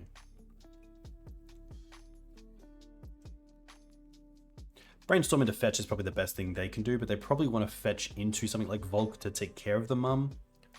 So that's also nice, because Carpet puts this weird stress on the game where they kind of want to just play fetches or wastelands and pass if they don't have another way to go after your mana, but then also want to get rid of things on the field like mum.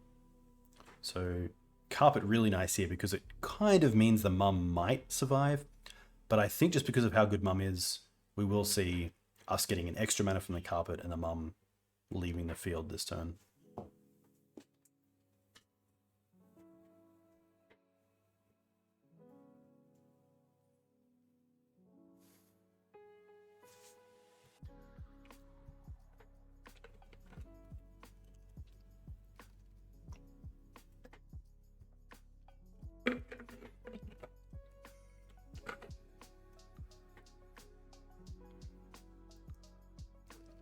The best card for us up the top is just a land if they don't fetch here. So we really want to find a land here. Yeah, it's not a land, but that is a 2/2.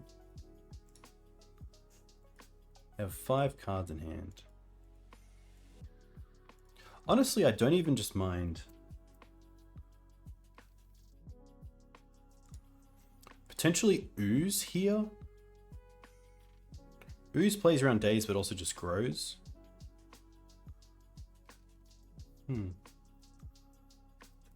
I could also take them off Murktide a little bit more. I like Ooze.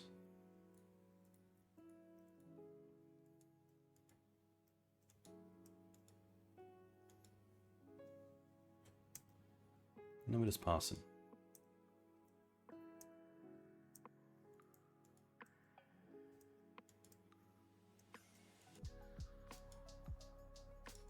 I will just fetch here.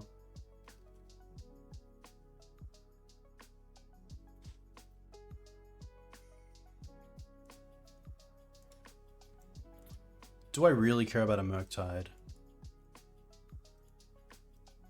I think I do enough just to take a Brainstorm out here. Question is, do I want to take a Brainstorm away? Or do I want to hold up the ability to gain a life? I think a 2/2 Ooze and a 3/2 Ooze are very similar. It would have to be like Orc and Bolt from them. But I feel like we're... Yeah, I think I probably should just... Oh, they're actually... Okay. I'm okay with this. Because now they have to have a natural blue source and also Murktide.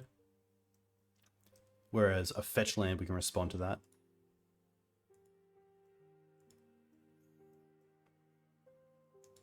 There's the fetch. Okay. Now I'm pretty happy to probably just eat the Brainstorm.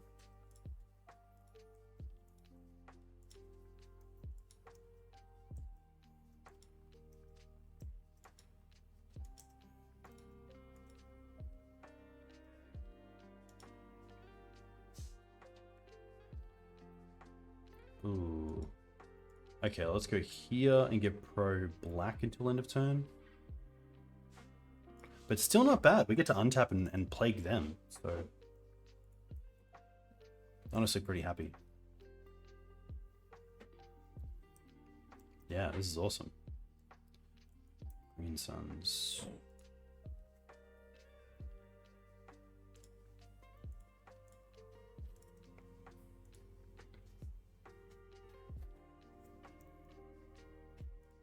Pretty happy to name Orc. And then just eat their Bowmaster. And then pass back.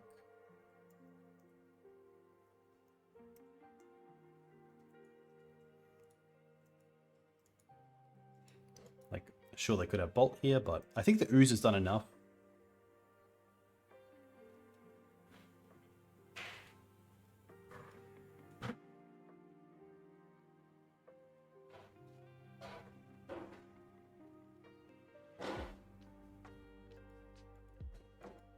Well, they put Hearse into the bin. That's a pretty big play.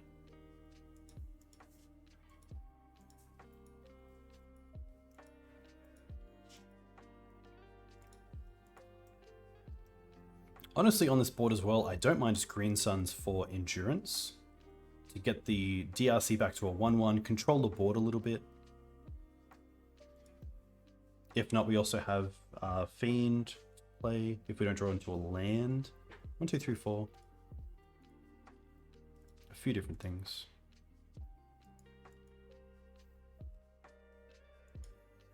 Okay.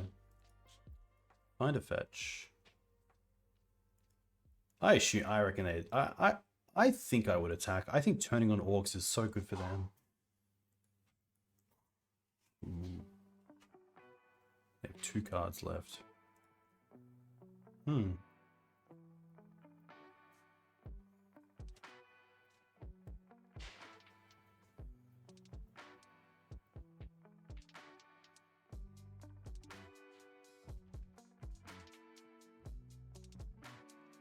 I think we'll just make black and then have a little think. I think I do just go for... I think endurance here is just too good not to. Like if they want to have... If they still want to have days when we have carpet out, that's fine.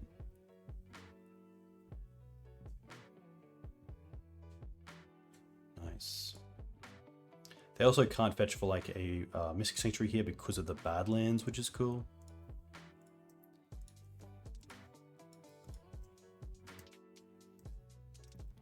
They also didn't attack, so I'm pretty happy to attack here.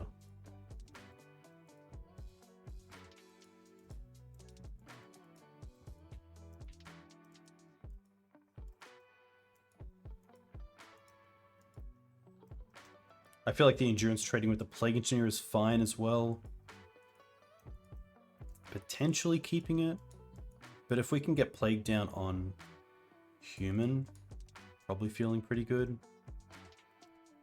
Again, really interesting to see my opponent down on time when we've been talking pretty extensively throughout this match.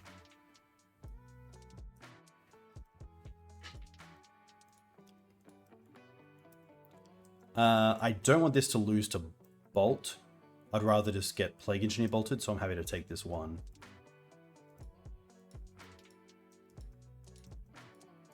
It's really interesting. If they're okay to attack with this and bolt and 2 for 1, they're not happy to attack with the Plague Engineer though. I wonder if that's because they lose the race. If we just don't block and start attacking for 5.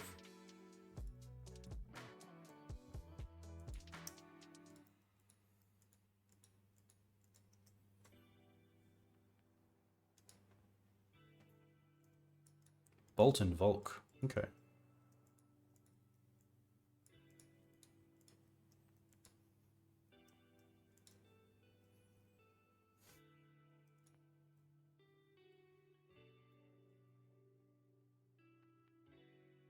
Hey, Arnie. Yeah, that's very true. It's definitely nice. I much rather these more grindy kind of versions. And honestly, I haven't played a lot of carpet in my lists other than more recently. It's been really, really strong. Oh, is this a human druid? Human? Oh my gosh. I guess they have bolt, but still.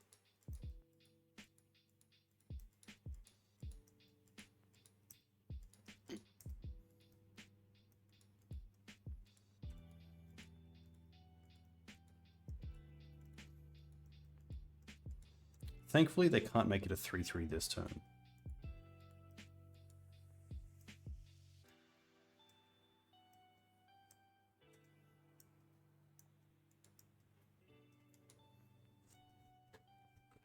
Having a real big think about this one, though. Oh, Bowmaster, wow. Interesting, they drop this even though they're getting rid of this Plague Engineer. Does that mean they have another one in hand and don't feel they need 2? Potentially. Grist is pretty sweet. I think here we make black. We get 4 black to play with. Which I think it as Plague and also Thalia is best. No, we can't Plague and Thalia. We can... Sorry, Plague and Grist, I mean.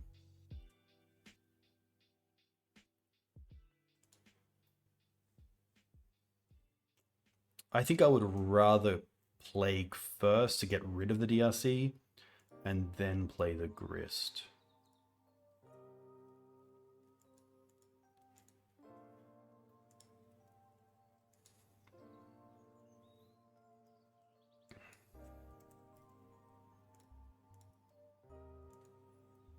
But yeah, honestly, the Fiend here is really nice.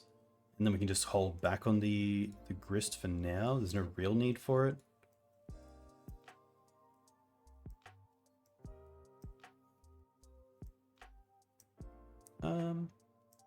I don't mind attacking with the Endurance here.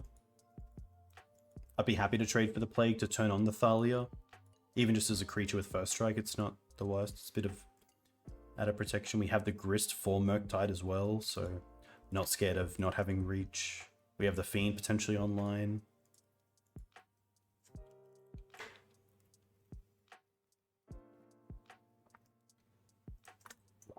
Wow.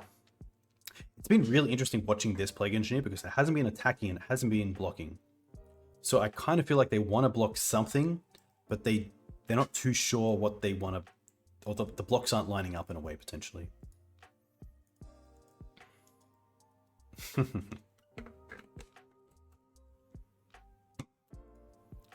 Alright, another Seek. They find Unholy Heat Scalding Tarn. Unholy Heat, creature, land, instant. Only deals 2.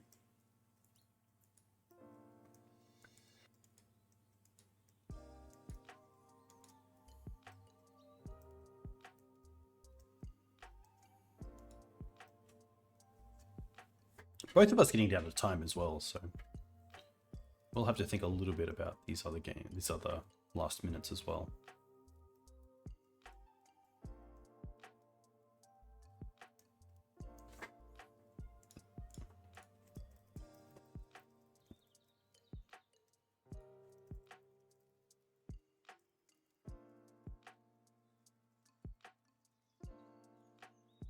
Okay.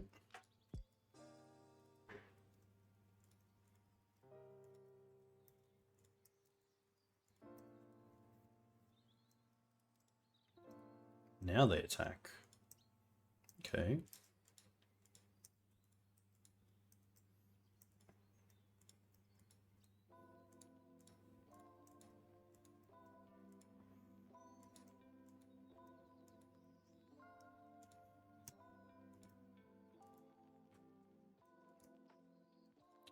I have 1 card left.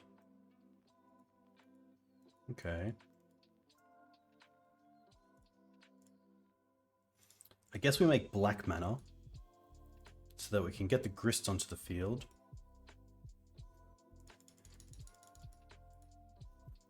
And then I think what we want to do here is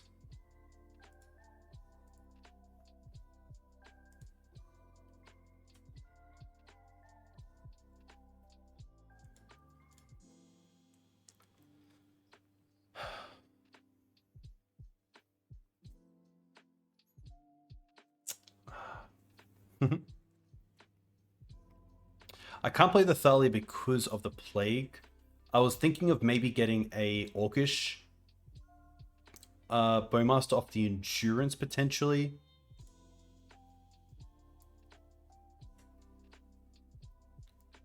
Is there a way to get value off the Green Suns right now? Not too much. We can just get another Fiend, to be fair. Can we just pretty much race?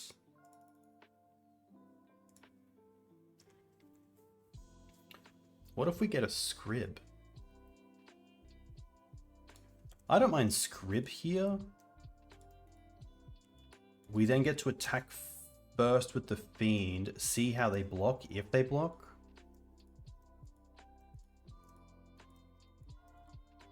If they get rid of the Murktide,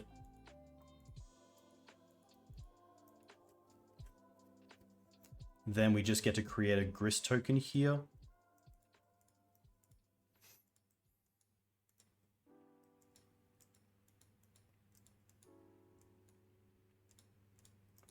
I think I'm happier with this.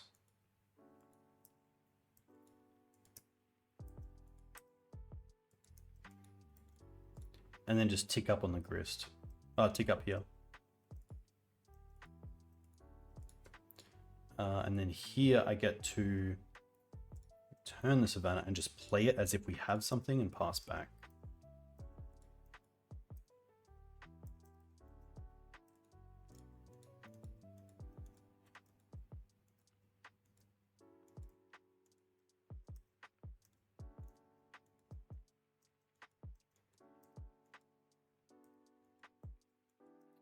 Maybe there's another way to do that, but hopefully this is okay.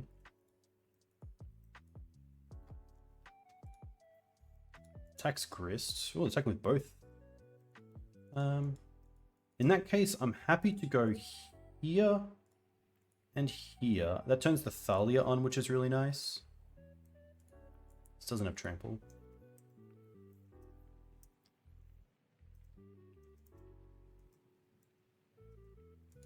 Okay, wow. Let's go for all green. And I think we just want to go for Scavenging Ooze. Ooze is pretty sweet in this slot, which hasn't been used yet, I believe. Oh, Scooze is there. Okay. In that case, actually probably just another, yeah, let's just, time is obviously of the essence. Let's just go for another Fiend. Nice. Let's tick up. Let's play out the Thalia, which we can now. We get to attack for 1 for free in the air.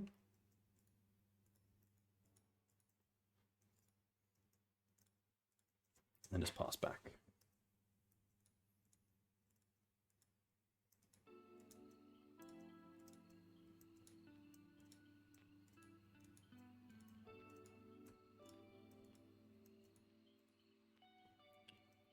So we have the insect here to trade with the big guy if we want. They play a land. Wow, nothing. Okay. Once is pretty sweet. I think in that case we use black. We use once. We do want to obviously just be sure of time.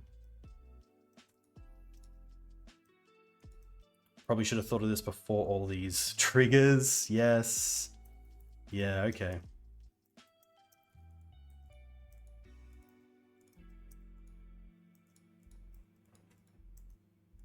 All right.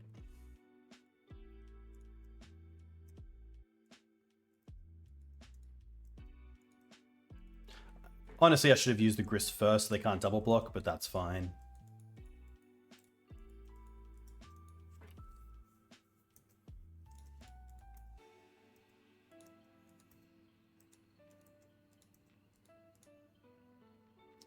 Oh, how many creatures do we have? That's pretty interesting as well. I think in that case, we're just going to tick up and try to get there with the Grist ulti potentially. Let's have a look.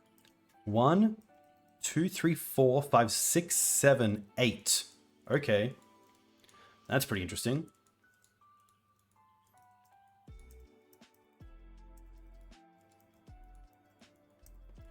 I mean, I think we might even nearly be at a spot where we make them attack with both. We block with the Scrib Ranger and also the Thalia and then just Grist them.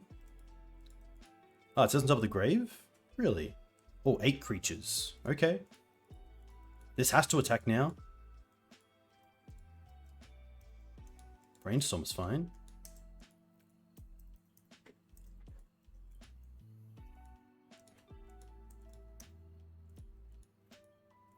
Yeah, the line is block with both creatures and then Grist ulti. That's pretty sweet.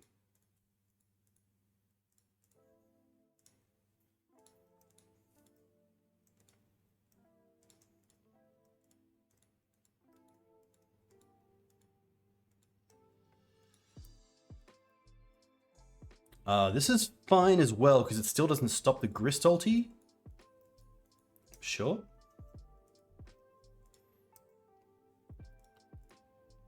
Ah, but that is... Okay. Do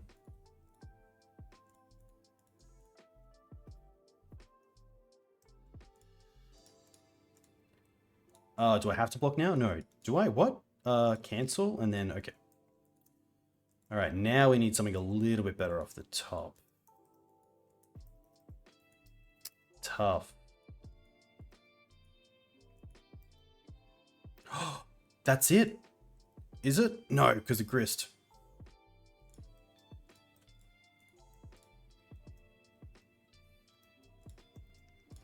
Tough.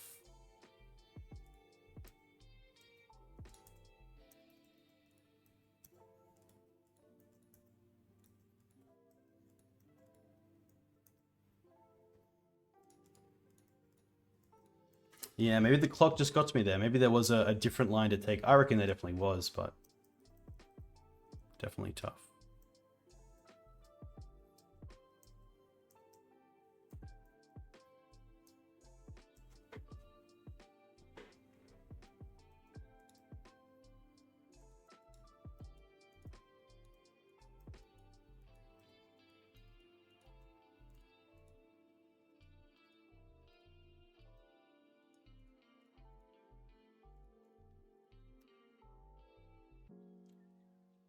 Hey Echo, welcome.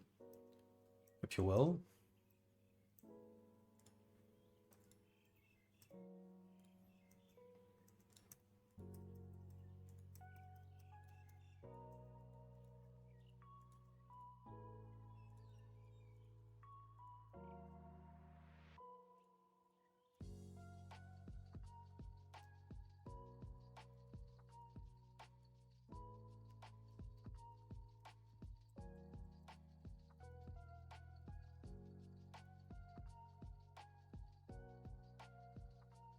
We'll concede that.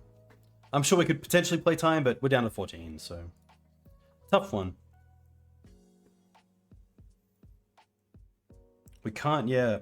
It's tough to play around the Bowmaster with the Orc. That was really tough.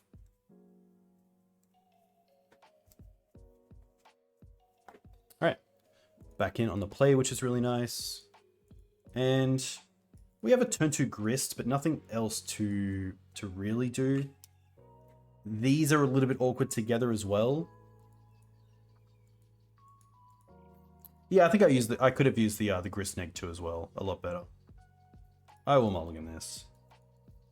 Well, I'm not keen to keep a hand that just has the once for a land, so I guess we're going to 5. Okay, honestly, not the worst 5. We're going to keep this and bottom these two and keep turn 1 Bird into turn 2 Thalia and Sword. I do like Choke in the versions with so much removal. Like, to be fair, we didn't see a single sword in any of those 3 games, or the Path. We really had to rely on those Orcish Bowmasters and the Grist.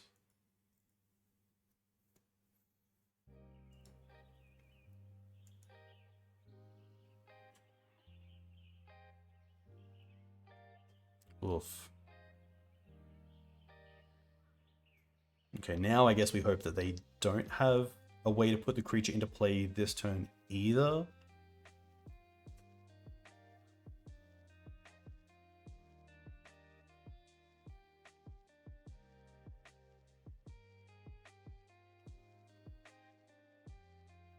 I don't like Choke in like the mono white versions that only have swords to control the board, but I do really like it in the versions with multiple pieces of interaction.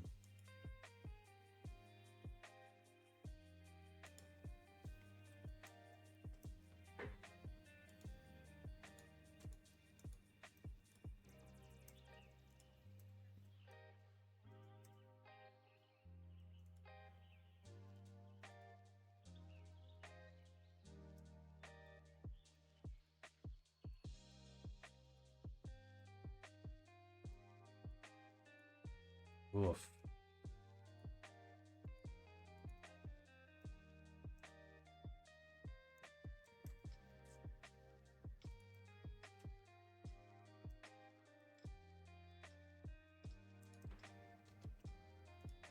Animated. Okay. I'm happy to play this out, just because it will only be 2 turns.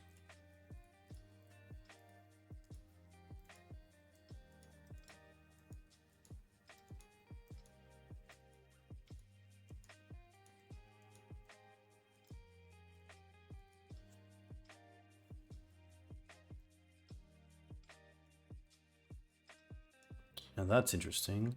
I guess we might as well try to once into a land. Probably the Peatland, because it allows us to potentially draw into swords the following turn. They're down to 2 cards. But to be fair, a lot of cards could be very good for them.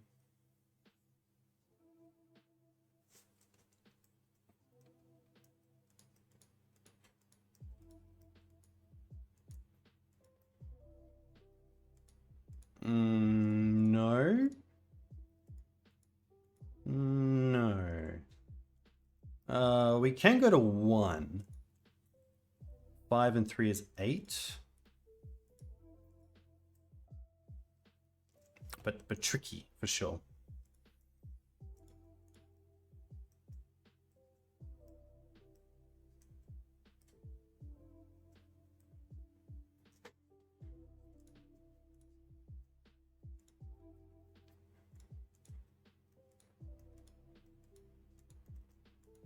Oh, thank you. We are 2 and 1.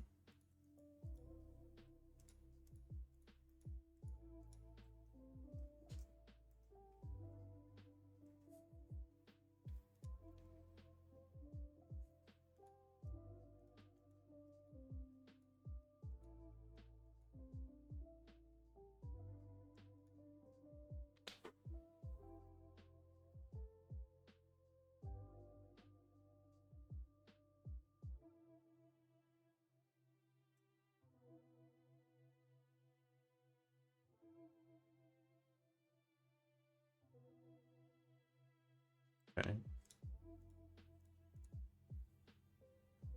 Pretty normal build. We now have no out, so we will concede.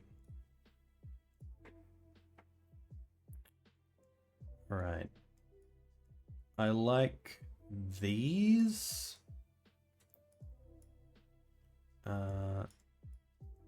Typically, it's going to be the slower stuff. I don't mind Palace Jailer, especially with Show and Tell. The rally is a little bit slow. Swords, birds, monsters, fiends, Grist, Knight, Liberator. I think Ouphe does enough. I usually find Fiend Artisans a little bit too slow. So I'm pretty happy to take that out.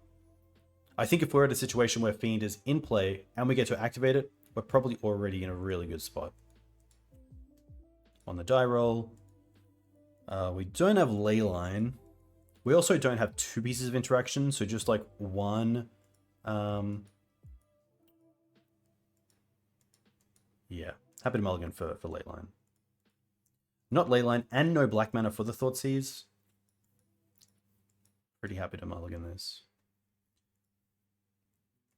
Okay, this is actually a great hand, because we actually have a plan as well. We'll bottom this and probably the Forest. Play this. And then go for Savannah into Noble. Trim Swords?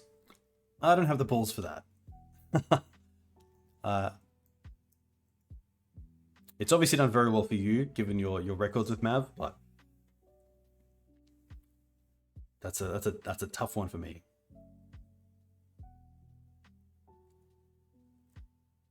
Okay. Definitely feels like Serenity vibes.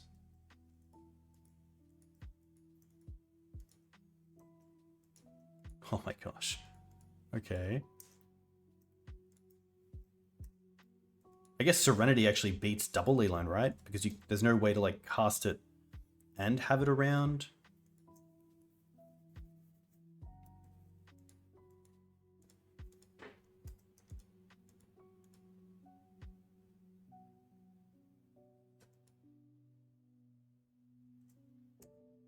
Okay. I don't really want to get Dryad Arbor here either. That's interesting.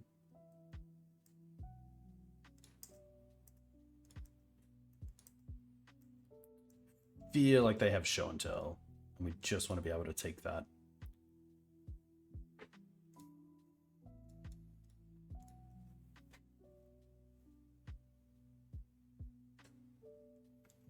Okay. I guess we just take the Grizzle.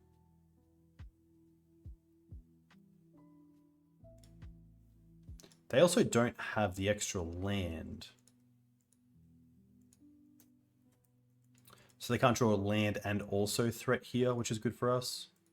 They could reanimate our own creature. I don't mind that, in all honesty. The only thing that sucks for them is that obviously it also taxes their Show and Tells, which is pretty funny, so I don't think actually reanimating Thalia is that great. We don't really have a clock that they worry about, so... Oh wow, they will. Okay.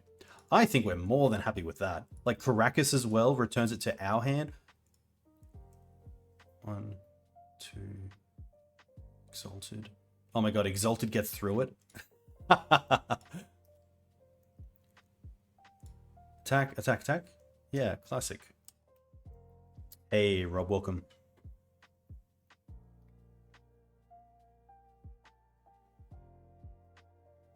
That's fair. I definitely understand that sort of reasoning. I just find there's more cards to cut before swords.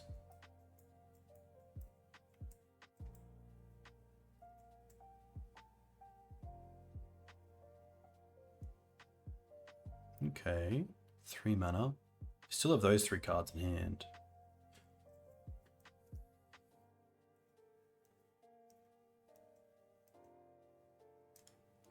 It's pretty good.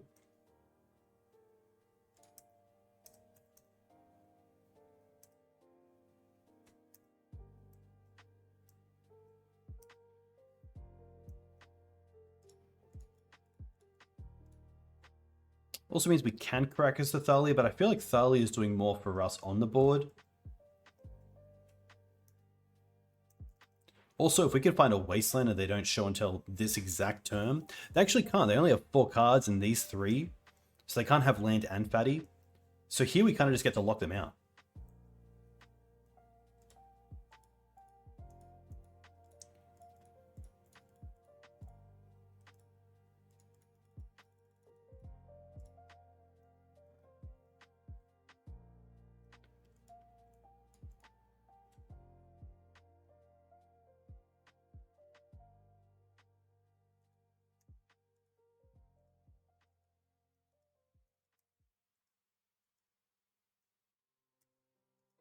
They have Opposition Agent as their last card? No. Why fetch? Why fetch? Green Suns for 2. This means we can just always take them off the ability to show and tell, which is interesting. Like, at least if we took them off the one land and they kept fetch, fetch, and then played fetch into fetch, they might be able to get there, but... Yeah, now we hit the sea as well. They can't hit that, so that was, yeah, very interesting.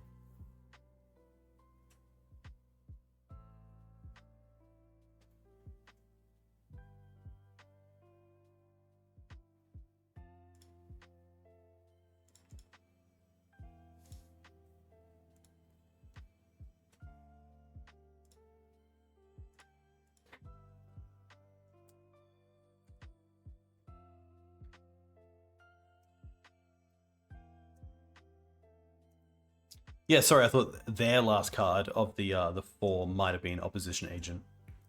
So that's the only reason I could see responding to the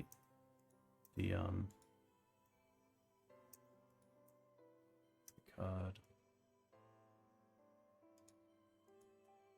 They gain 2.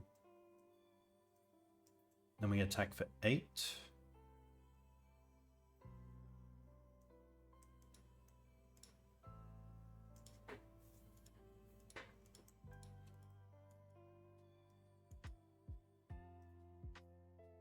Oh, of course.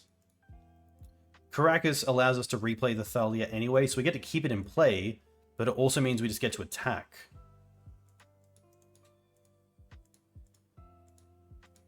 So we still get to tax them, which is really nice.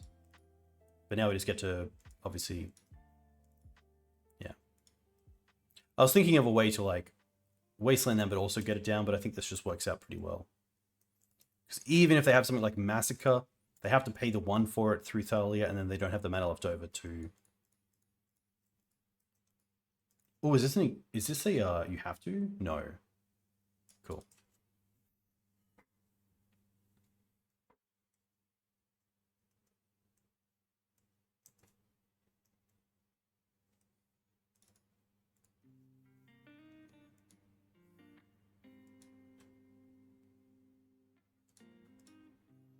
Okay. I'm pretty happy just running it back.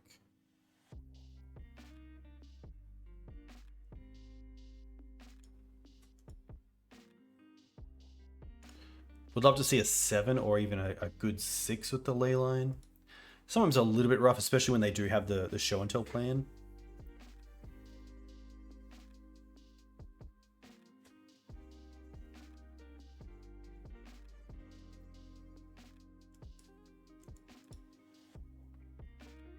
Just to slow them down a little bit. Hushbringer does turn off a lot, that is very true. Okay, this is pretty sweet. This is actually a great hand, because then we have Leyline into Thoughtseize, into Thalia or Ouphe, probably Thalia.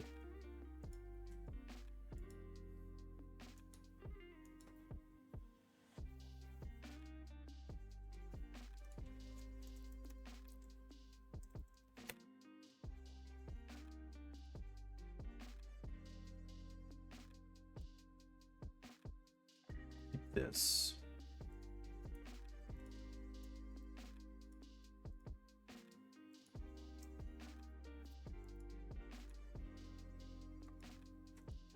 We haven't seen Grief either.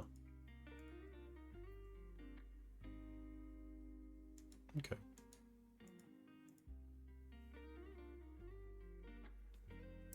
Ooh, I really hope they don't Thoughtseize our Grief and then reanimate it.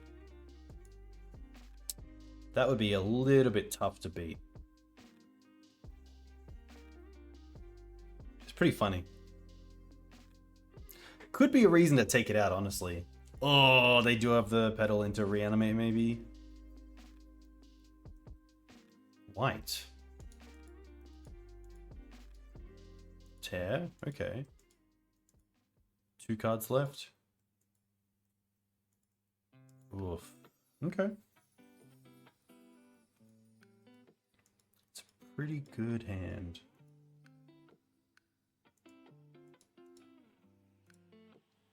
I think it's still worth Thoughtseizing here.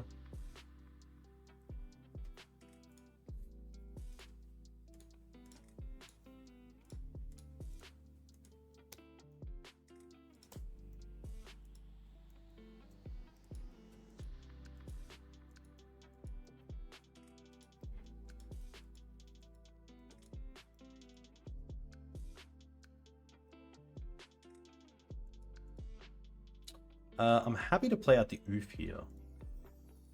At least then if they try to... Potentially if we draw a land next turn, we can at least play the Thalia and hold up returning it in case they try to destroy it.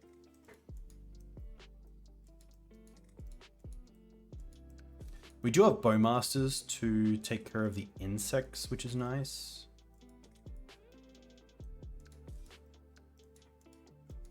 Okay.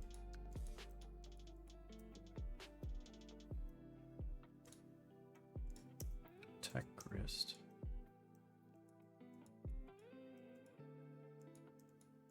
Block with 1. They block with 2. Wow, okay.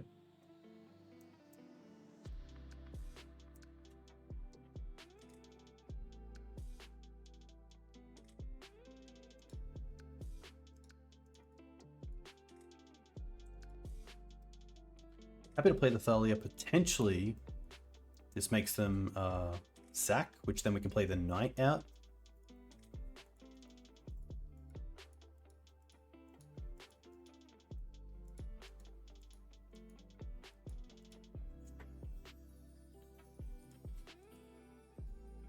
Okay. That's pretty sweet.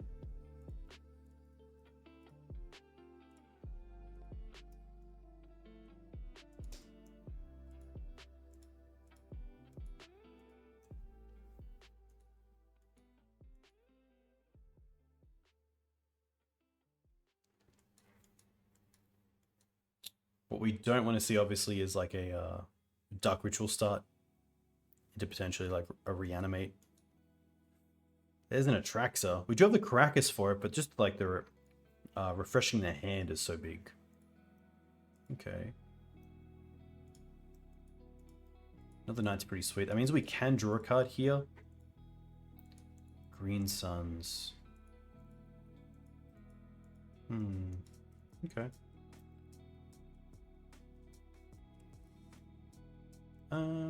Now that's interesting. I could also Green Suns for Ooze here and then hold up Knight. I think that's actually... better. Because that does... it doesn't give us a real out. Yeah, I think what I might do here, if I attack the Grist, they just block. And then if I play the Ooze, I have no mana up. If I play the Knight, I have a Knight. But if I play Green Suns for 2, get Ooze, and then get Cradle, I then have open 2 big threats and also interaction with the graveyard. So I think that's probably better.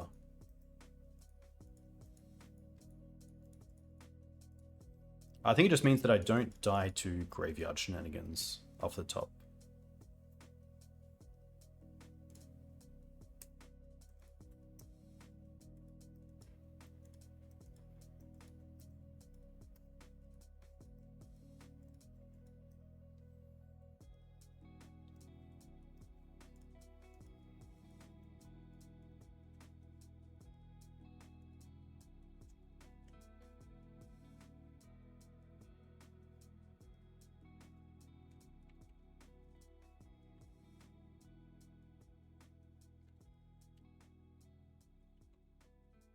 That's fine. 4 cards for them.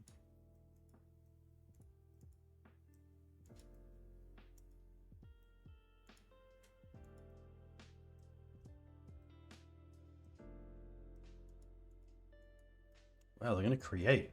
Interesting.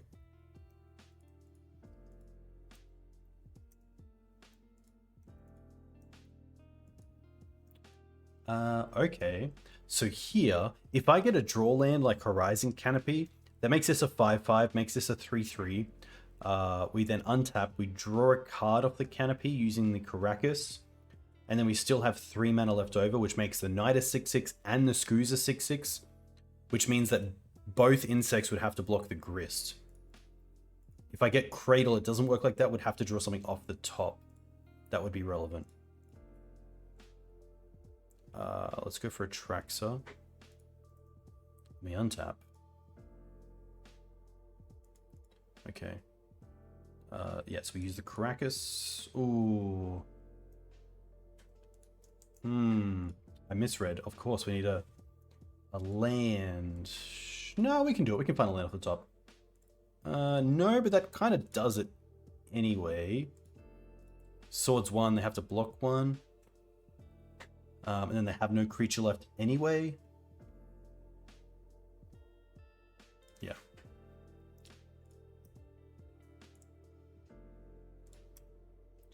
Attack with Grist with both. Yeah, and now we might as well just hold up this as a just in case instead of using it to pump beforehand.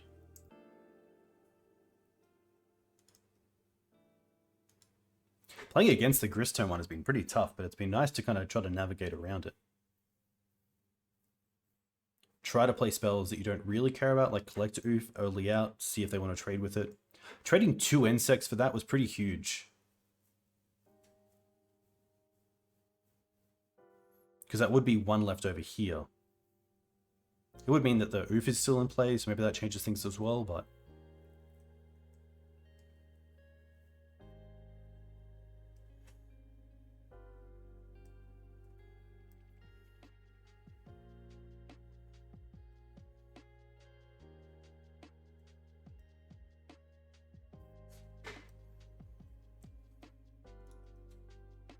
It also shows you the power of Grist. I think Grist is probably the best planeswalker in Legacy. I think that like Minsc comes close. Like Teferi and like Narset in their own right, but I think like just for like raw power, Grist is just so strong. Especially as a Green Suns target. There aren't many other planeswalkers you can tutor for, if any. Okay. So that's at 4. So I do want to create a lethal threat, so I will just eat the Ouphe. I guess a creature that I care about. Okay. Attack Grist, attack Grist. Yeah, being a creature is huge. This makes sense. They keep the insect. We play... Probably just Arbor Pass with once up. Oh, actually, potentially there's a world where you keep the Arbor in hand so you can Endurance if you really need to. But I feel like there's not a world where having 2 mana up for the Ooze needs Endurance.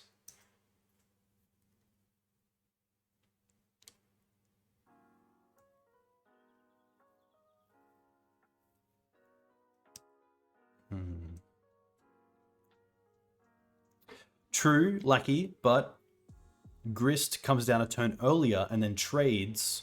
Ooh, okay. Oh, what if we can hit Orcish Bowmaster here? That would be sweet. No. Palace Jailer? Ah! Ah! We didn't even want it. Oh my gosh. We had the luxury of both. Oh, and obviously the Bowmaster would have done nothing here because it's not draw. Oh my gosh. That is actually pretty hilarious.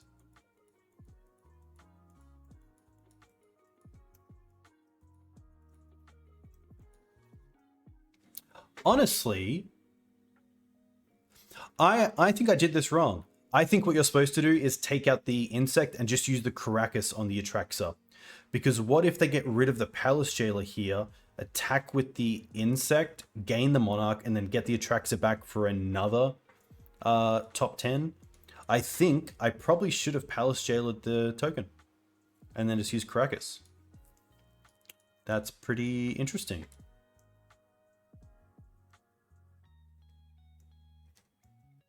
Huh.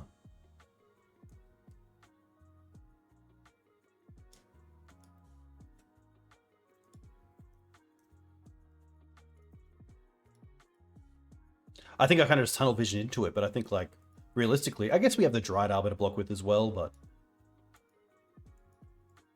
something to think about.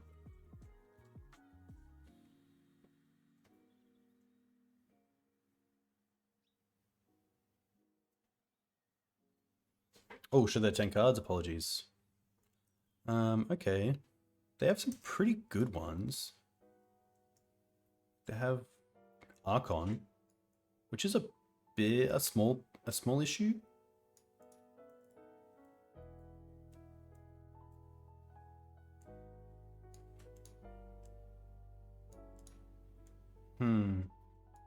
That's true as well. I guess if you Karakas the Atraxa and they just have like maybe like Pedal, Ritual, and another Show and Tell at the ready.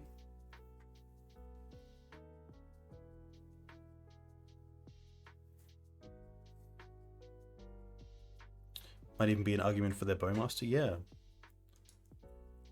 Oh, we also tapped wrong. Oh, we didn't keep up a green. I just went straight through the motions of tapping for... Ooh, hopefully that doesn't come back to bite us.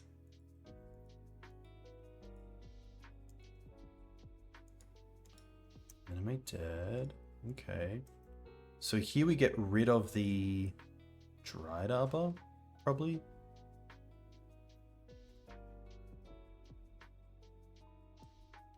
Let's have a quick look. I don't believe they have another way to get rid of the Jailer here, which is good.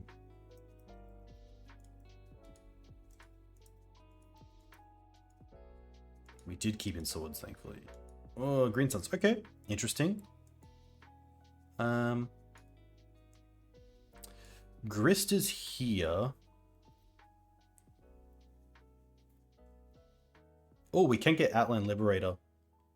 That's pretty good. We can get Outland Liberator and hit the Animate Dead.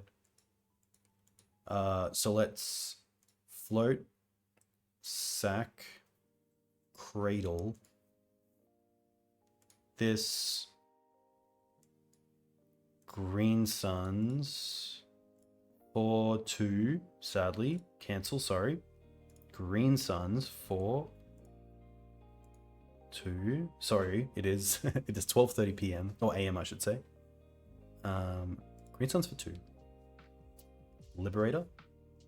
Use the floating mana to hit the Animate Dead,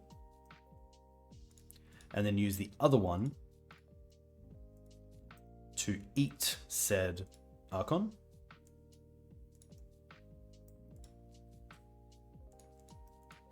Now we might as well attack for 6. Keep back this as a just in case.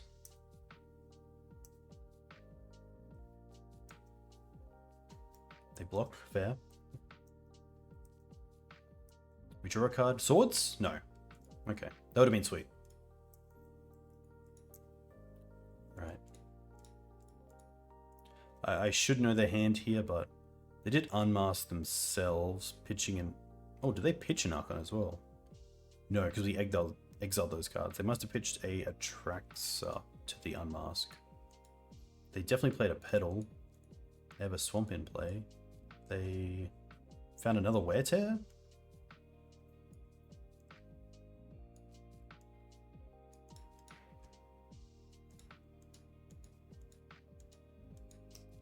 Right.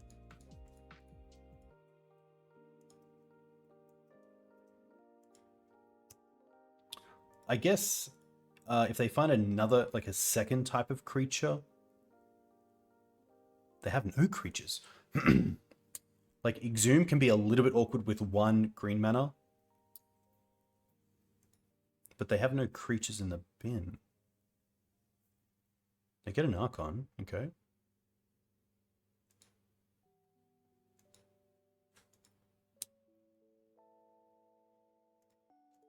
Reanimate, targeting that one. In response, we'll target it. Then we have lethal on the swing back.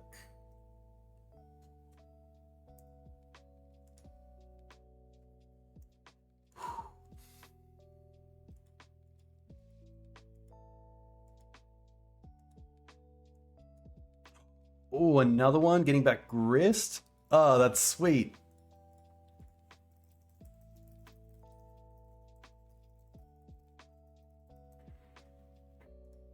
This is very cool. Yeah, it's going to resolve. They make a 1/1, but is that enough? Oh, I don't think it's enough, because the 1/1 blocks the 8/8 as the biggest creature, but then we can just build up this ooze to be a 9/9, which then is lethal with the Palace Jailer. Oh my gosh. This is a sweet game.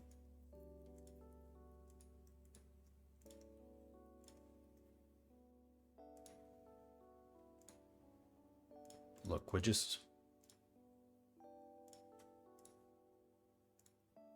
going to play this out, and then we're going to eat Liberator, eat Ouphe, eat Thalia, and then let's go to attacks. Attack them, attack them, attack them. Oh no, it's 1. It's 1. Oh, no, they go to 1. They can block this now as the biggest creature. Oh my gosh.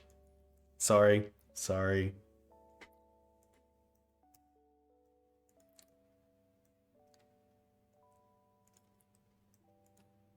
We get to draw here, which is cool.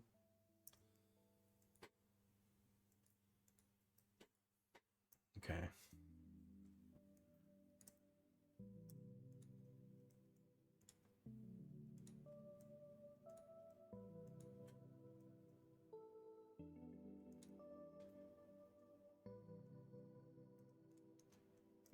Very cool. That is a game of Magic. That was a sweet game. Nice. Let's try to finish this off as a 4-1. That'd be pretty cool. You know what? I'm going to go to the bathroom real quickly, but this is a great time for you to either follow here, follow me on YouTube. If you're still on Twitter, you can find me on Twitter as well. You can join my Discord. Back in 1 sec.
Yo, alright. Gameplay. Let's do this. Oh, that was so sick. That was very cool.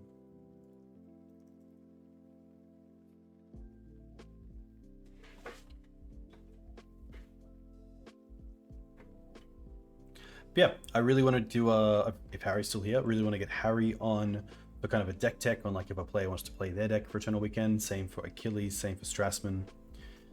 Would be really cool to get the thoughts of the players who are putting up the results with Maverick at the moment, and have been for a while now.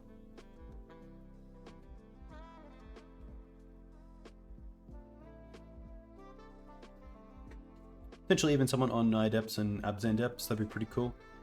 It's like a reason why or why not to kind of like choose my list for the Eternal Weekend. Santelli.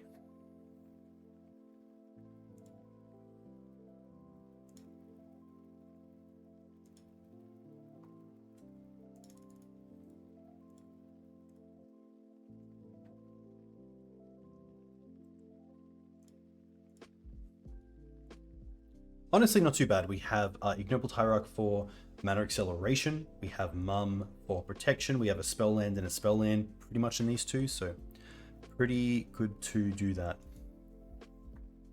Do you think that you need to play either? I would say that they're kind of different because Once Upon a Time is card selection, whereas Sylvan Library can be card advantage. I do really like... I tend to play Sylvan Library just because I love Sylvan Library. But I do really like the builds with Once Upon a Time because I feel like the builds with Once do better.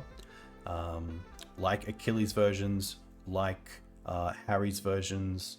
I think Mark has played around with it as well in his sort of 4-color build, but potentially with the addition of Saga hasn't found the room for them. But I do like them.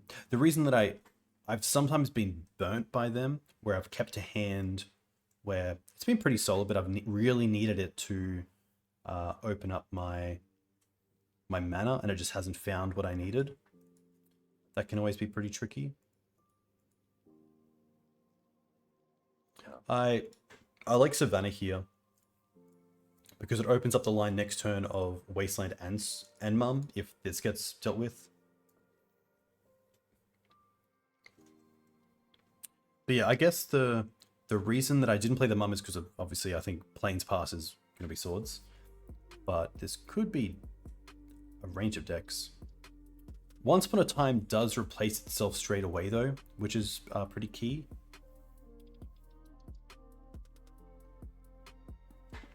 Oh, Rally is nice. That makes me want to save a land. Yeah, library, like, you have to untap with library. That's a pretty big ask. And you also have to untap with library without something like a Narset or a Bowmaster potentially on the field. That can be really tough.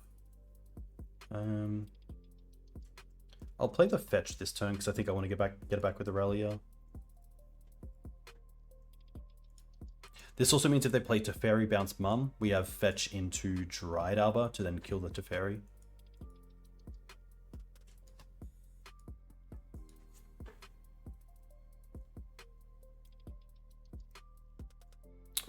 Yeah, there have been a lot of times where library as just kind of a scry to make sure my draws are always online has been good enough. Well, they missed a land drop and they brainstormed. That means I don't want to overcommit with Dryad Arbor here, so I'm pretty happy just to untap and probably get that. I don't want to use the Ralia yet because I either want to get back Canopy or Wasteland. If I play Canopy this turn, let me untap. We don't have enough mana to Canopy and also Renegade it back. So I think here I like just Plains into Outland Liberator. And then just pass back. I don't want to show the Wasteland just yet. We know they are locked, which is nice. So they don't have a land on top. They also don't have like a Lorien revealed or another way to shuffle or cantrip. So I wonder what their hand is. It has to be like 3 drops plus. Like maybe it's a Teferi or a Narset. Dress down. This is fine. A little bit awkward, but can't do much about it. Honestly, we might as well just pretty much 6 here. Unless it's specifically Teferi. Wow, they missed again and they didn't even find removal. That's really unfortunate for them. Because now the Outland Liberator will also flip. Oh my gosh.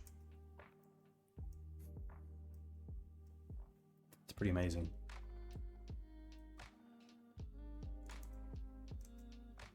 So they drew a card for turn, they drew a card off the dress down, so now they are no longer Brainstorm locked. So this time, we're just going to try to get Grist online ASAP, and we do that through Fiend Artisan. Which means if this resolves, I'm definitely happy getting the Dryad Arbor. There's a Force. Okay. Pitching a Spell Pierce makes sense as well. But what that means is Renegade Relia now gets back Fiend Artisan, which is pretty fantastic. So it's actually kind of nice to have that Fiend Artisan in the bin. Please just be Teferi. Set. Okay. That's not too bad either. They've already played a land. The Frenzy Trapbreaker will take it out as well. Yeah, Harry, very true. Especially the Bowmasters as well. Honestly, there hasn't been a match tonight, which I've played against like Reanimator, Delver, this sort of deck, where I haven't really missed Ramanap. I've found that Renegade Rally is pretty much what you need, so that's really nice. We don't want to fetch here. So let's attack first.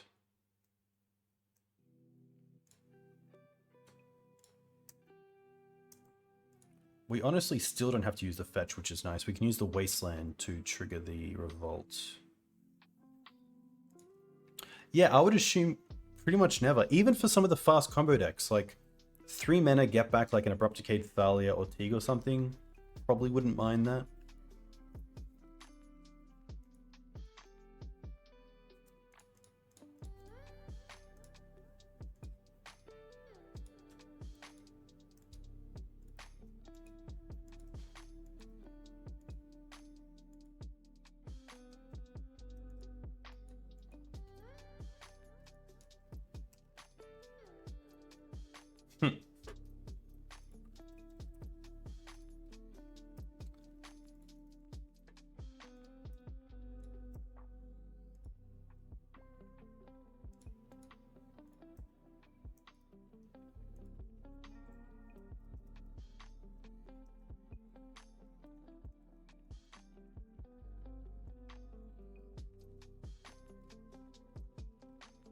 Another land? Surely not.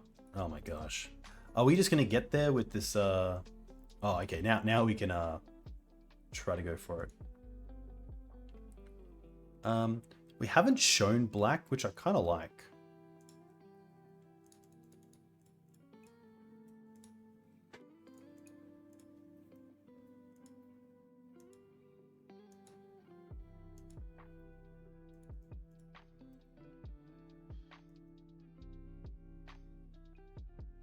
They could have another dress down potentially.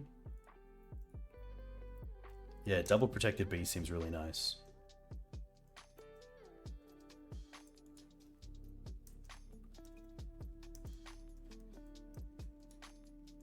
Winning game 1 is also really nice against this sort of deck.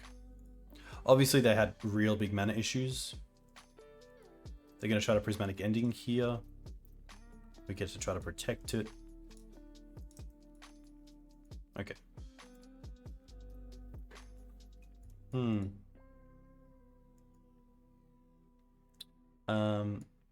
I like the Gaea, that's a big one.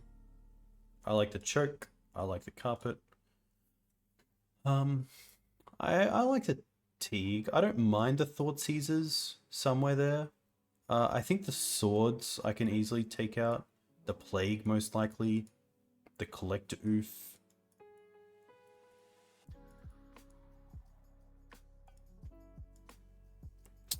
Yeah, Scrib in the sideboards are really interesting from Achilles. I believe a lot of the... Actually, here we go. Let's find out. Because I believe I asked the same question.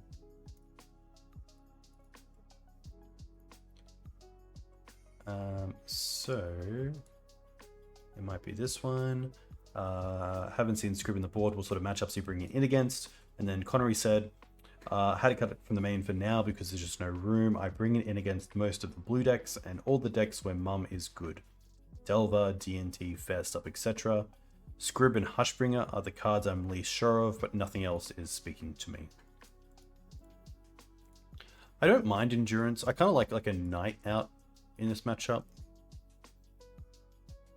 Hey Gav, very cool to see you. Yeah, I think like this is fine. Scrib's interesting.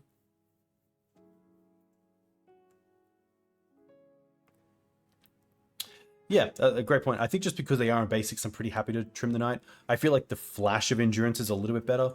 Especially Flash Endurance in response to Narset means that it's definitely killing the Narset at 3 loyalty, or at least most likely. I guess you respond to them ticking it down to make sure they tick it down. I like still having the Liberator. Grist, Endurance, Jailer, Mum.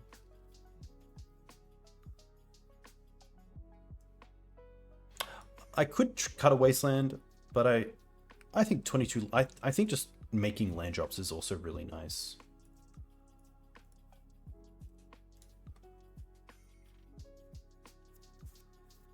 We did bring in the carpet. I could see a bird coming out just because it doesn't attack.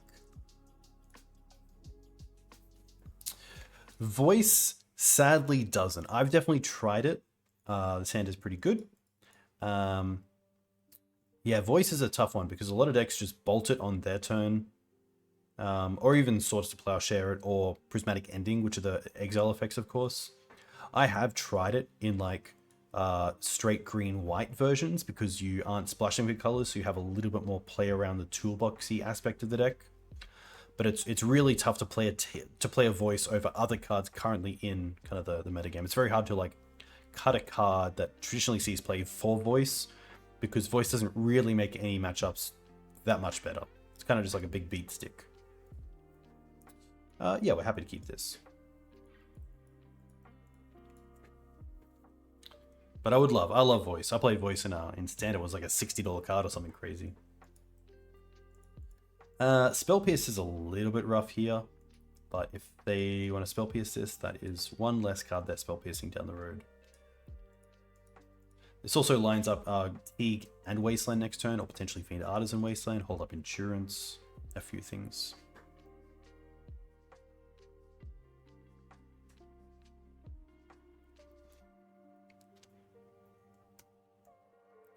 You definitely used to see cards like Sagada Host of Herons as like a top end card. I have seen Bane of Progress in some sideboards.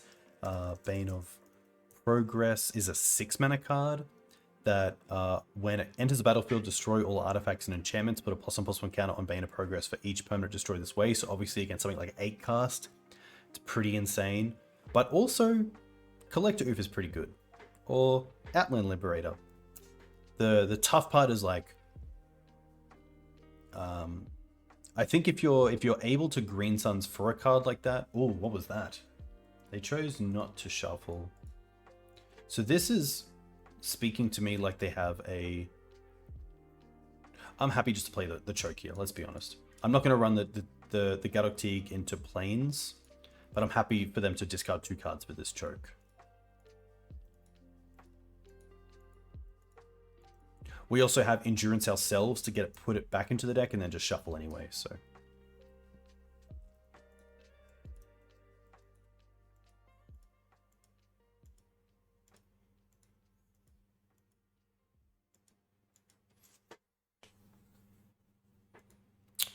Thoughtseize is really nice.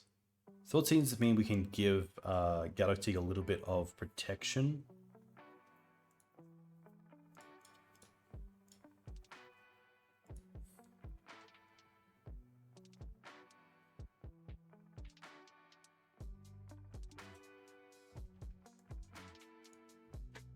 Okay. Okay. That's pretty sweet. This Teague turns off everything in their hands. We just take the cast into the fire, and then just play the game of hope they don't have something to destroy everything else.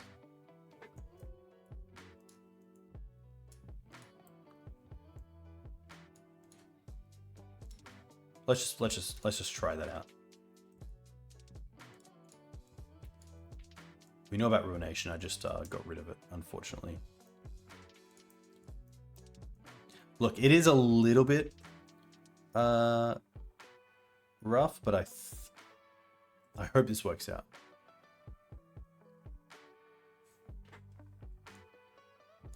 Two mana. Maybe just dress down here to try to find a land. They can't prismatic end. They tried to prismatic there. They tried to prismatic. I do love that. Once. I don't mind once for Karakas.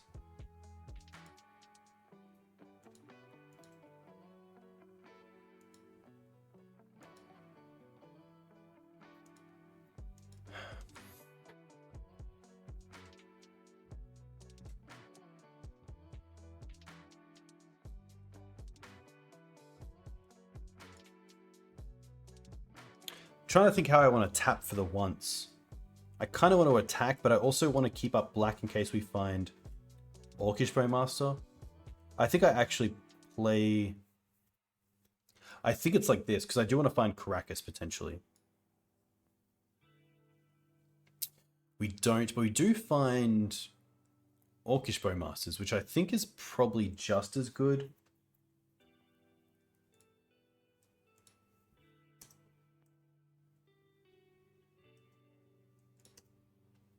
Script Ranger does allow you to like pick up lands around Ruination, but I think we're okay with just this. I should also just do this right now because they can't cast Supreme Verdict, and I'd rather them not draw into Brainstorm and then just Brainstorm in response.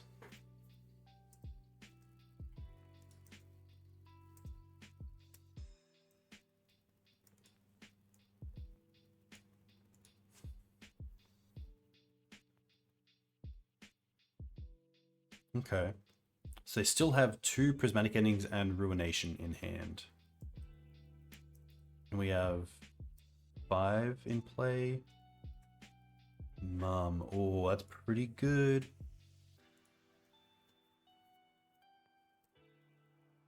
I don't know if they have an out to this because they have to draw swords this turn.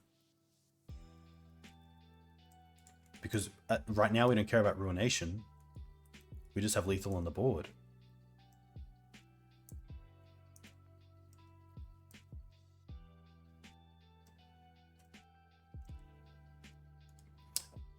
If they run Mystic Sanctuary, they could try to put Brainstorm on top just to look. But even then it's really tough. Or they could have Sanctuaried cast into the fire. Surely they have Mystic Sanctuary in the deck.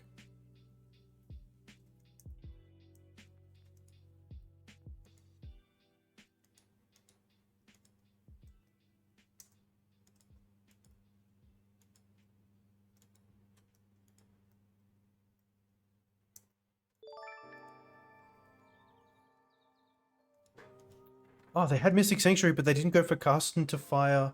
Oh, they're in upkeep. Okay. They're going for Brainstorm. Now that's interesting. Because if you get cast, you have 2 mana for cast. You have 1 for Mum. You're looking pretty good. Oh, you can't do of up to each of up to 2 creatures. Can't you deal 1 and 1? No. Cast into the fire deals 1 damage to each of up to 2 target creatures. So can't you deal 1 and 1 to 1 creature?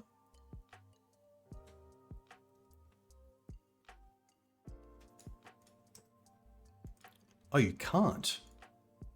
Huh. Oh, wow. I've always thought it was like Forkbolt. You have to do 1 and 1. You can't do... Ah, so you're... Interesting. It must be 2 different creatures. Interesting.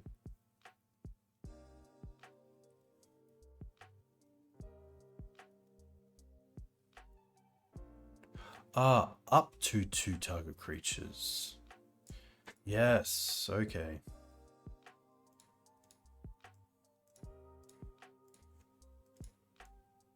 I also made a huge mistake. Here's a classic learning. They went fetch, fetch, fetch. And in response to the last fetch, I should have wastelanded the Tundra so that the Sanctuary couldn't come in and see 3 other islands. Apologies, that's just a huge misplay on my part. But that's a great way to turn off the ability of Mystic Sanctuary.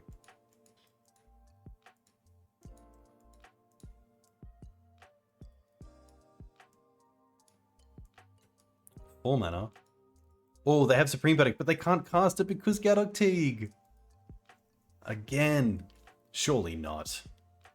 Okay, they have Sword. Ooh, that does change it.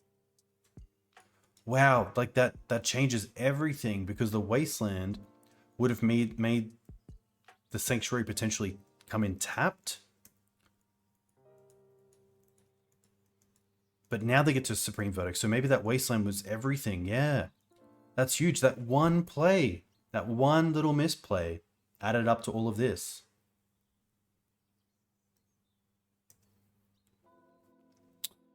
Their last card is Ruination, but we do have Endurance. So, I don't think we actually mind. I think we just pass here. I guess their last card doesn't have to be Ruination. But I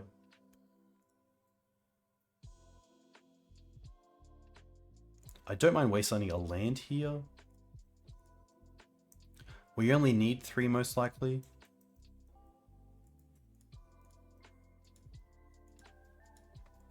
Here's the Ruination.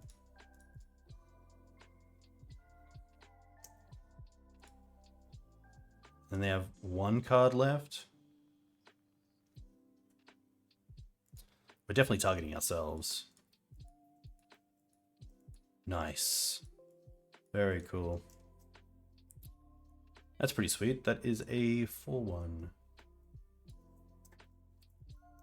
Yeah, I definitely messed up there. But I'm gonna put that down to the time because it's currently 1 AM, but you never know. Deck was sweet. Let's be honest. Yeah, really enjoyed it. It's good to have a good mix of things. Renegade Rally was really fun to play as well, which I really like. Hey, Achilles. Hope you're doing well. What did we go down to? We beat... we actually had the mirror. Someone was playing your deck in game 1. We got there on that. We beat Ouphe Spells, which was nice. We lost to Delver, where time definitely got to me. But I believe we had a line where we could have used Grist a little bit. I was tunnel visioned into Grist ulti, which we did have, but then our opponent turned on a DRC, which then flew over and hit the Grist away from being able to ultimate. And then it kind of ran away from there, where there was a key moment where I attacked with a huge Fiend Artisan, and they blocked with 2 massive, the new green and 1 Seek the Beast creature, where I should have pre-combat traded a token of mine with Grist for 1 of their Seek the Beast creatures, so they couldn't double block and get rid of the Fiend Artisan. But that's on us. But yeah, we had some pretty sweet plays tonight, or at least some pretty sweet games. Quest Beast was great. Renegade Rally was really nice. Like, I'm a huge fan of Ramanap, but Renegade probably did better things tonight than Rallia could have done. Like, getting back some of the creatures we got back was huge. Even the ability to know we can get back something is really nice as well. So, really like that. Yeah, sweet. I think the only thing is, like, Script Ranger I really want in the 75. If anything, I really want it in the 60. But it's just hard to know, like, what... Because when I think of, like, the sideboard, I always think of cards that are going to have, like, a massive impact on games. And Scrib is cool, but it's just... I really want it in the main deck. It's just hard to, like Plague in the main deck did a lot today. Plague Engineer... Oh, sorry, Palace Jailer did a lot in the main today. There's a lot of cards that, like... You could see trading for the Scrib, but also just do really well, especially in game 1. That it's pretty tough, but Yeah, it was sweet. I think the only thing that I did miss was second Bayou, but I do also like the double forest and plains to like have 3 mana against like Delver, where you can kind of spend your extra lands like Lotus Petals in a way to play around days. But there was a game against Maverick where they took us off black mana pretty easily. But other than that, to be fair, there wasn't too many times where we went to fetch and didn't find the land we want. So potentially I'm over compensating in how good second Bayou is, but I've always liked five jewels, but I can see where we have like the double forest and plains, or even the double like Nurturing Peatland and Canopy, which were both really good tonight as well. There's a lot of spots where we just wanted to draw a card in late game, and it was nice to have both in the deck as well. So that's pretty cool. Oof. That's going to be me. That is going to be me. A big thank you to you all for coming in. A big thank you to Achilles for the list, and congratulations on the challenge top 8. Yeah, I'm going to be back soon. Hope you all had a great time. Thursday night. Yeah, Thursday night I'll be back. So in 3 nights. 3 nights I'll be back. I'm going to see who else is streaming and send you over there. But yeah, until then, if you guys want to find me on YouTube, find me on Twitter. A big thank you to the new followers, the new subs. I very much appreciate it. It looks like Spike's playing some Modern, which is cool. So I'll send you over there. But until then, have a great time. Adios, and I will catch you on Thursday. Probably running this back, let's be honest. We'll see how it goes. Enjoy.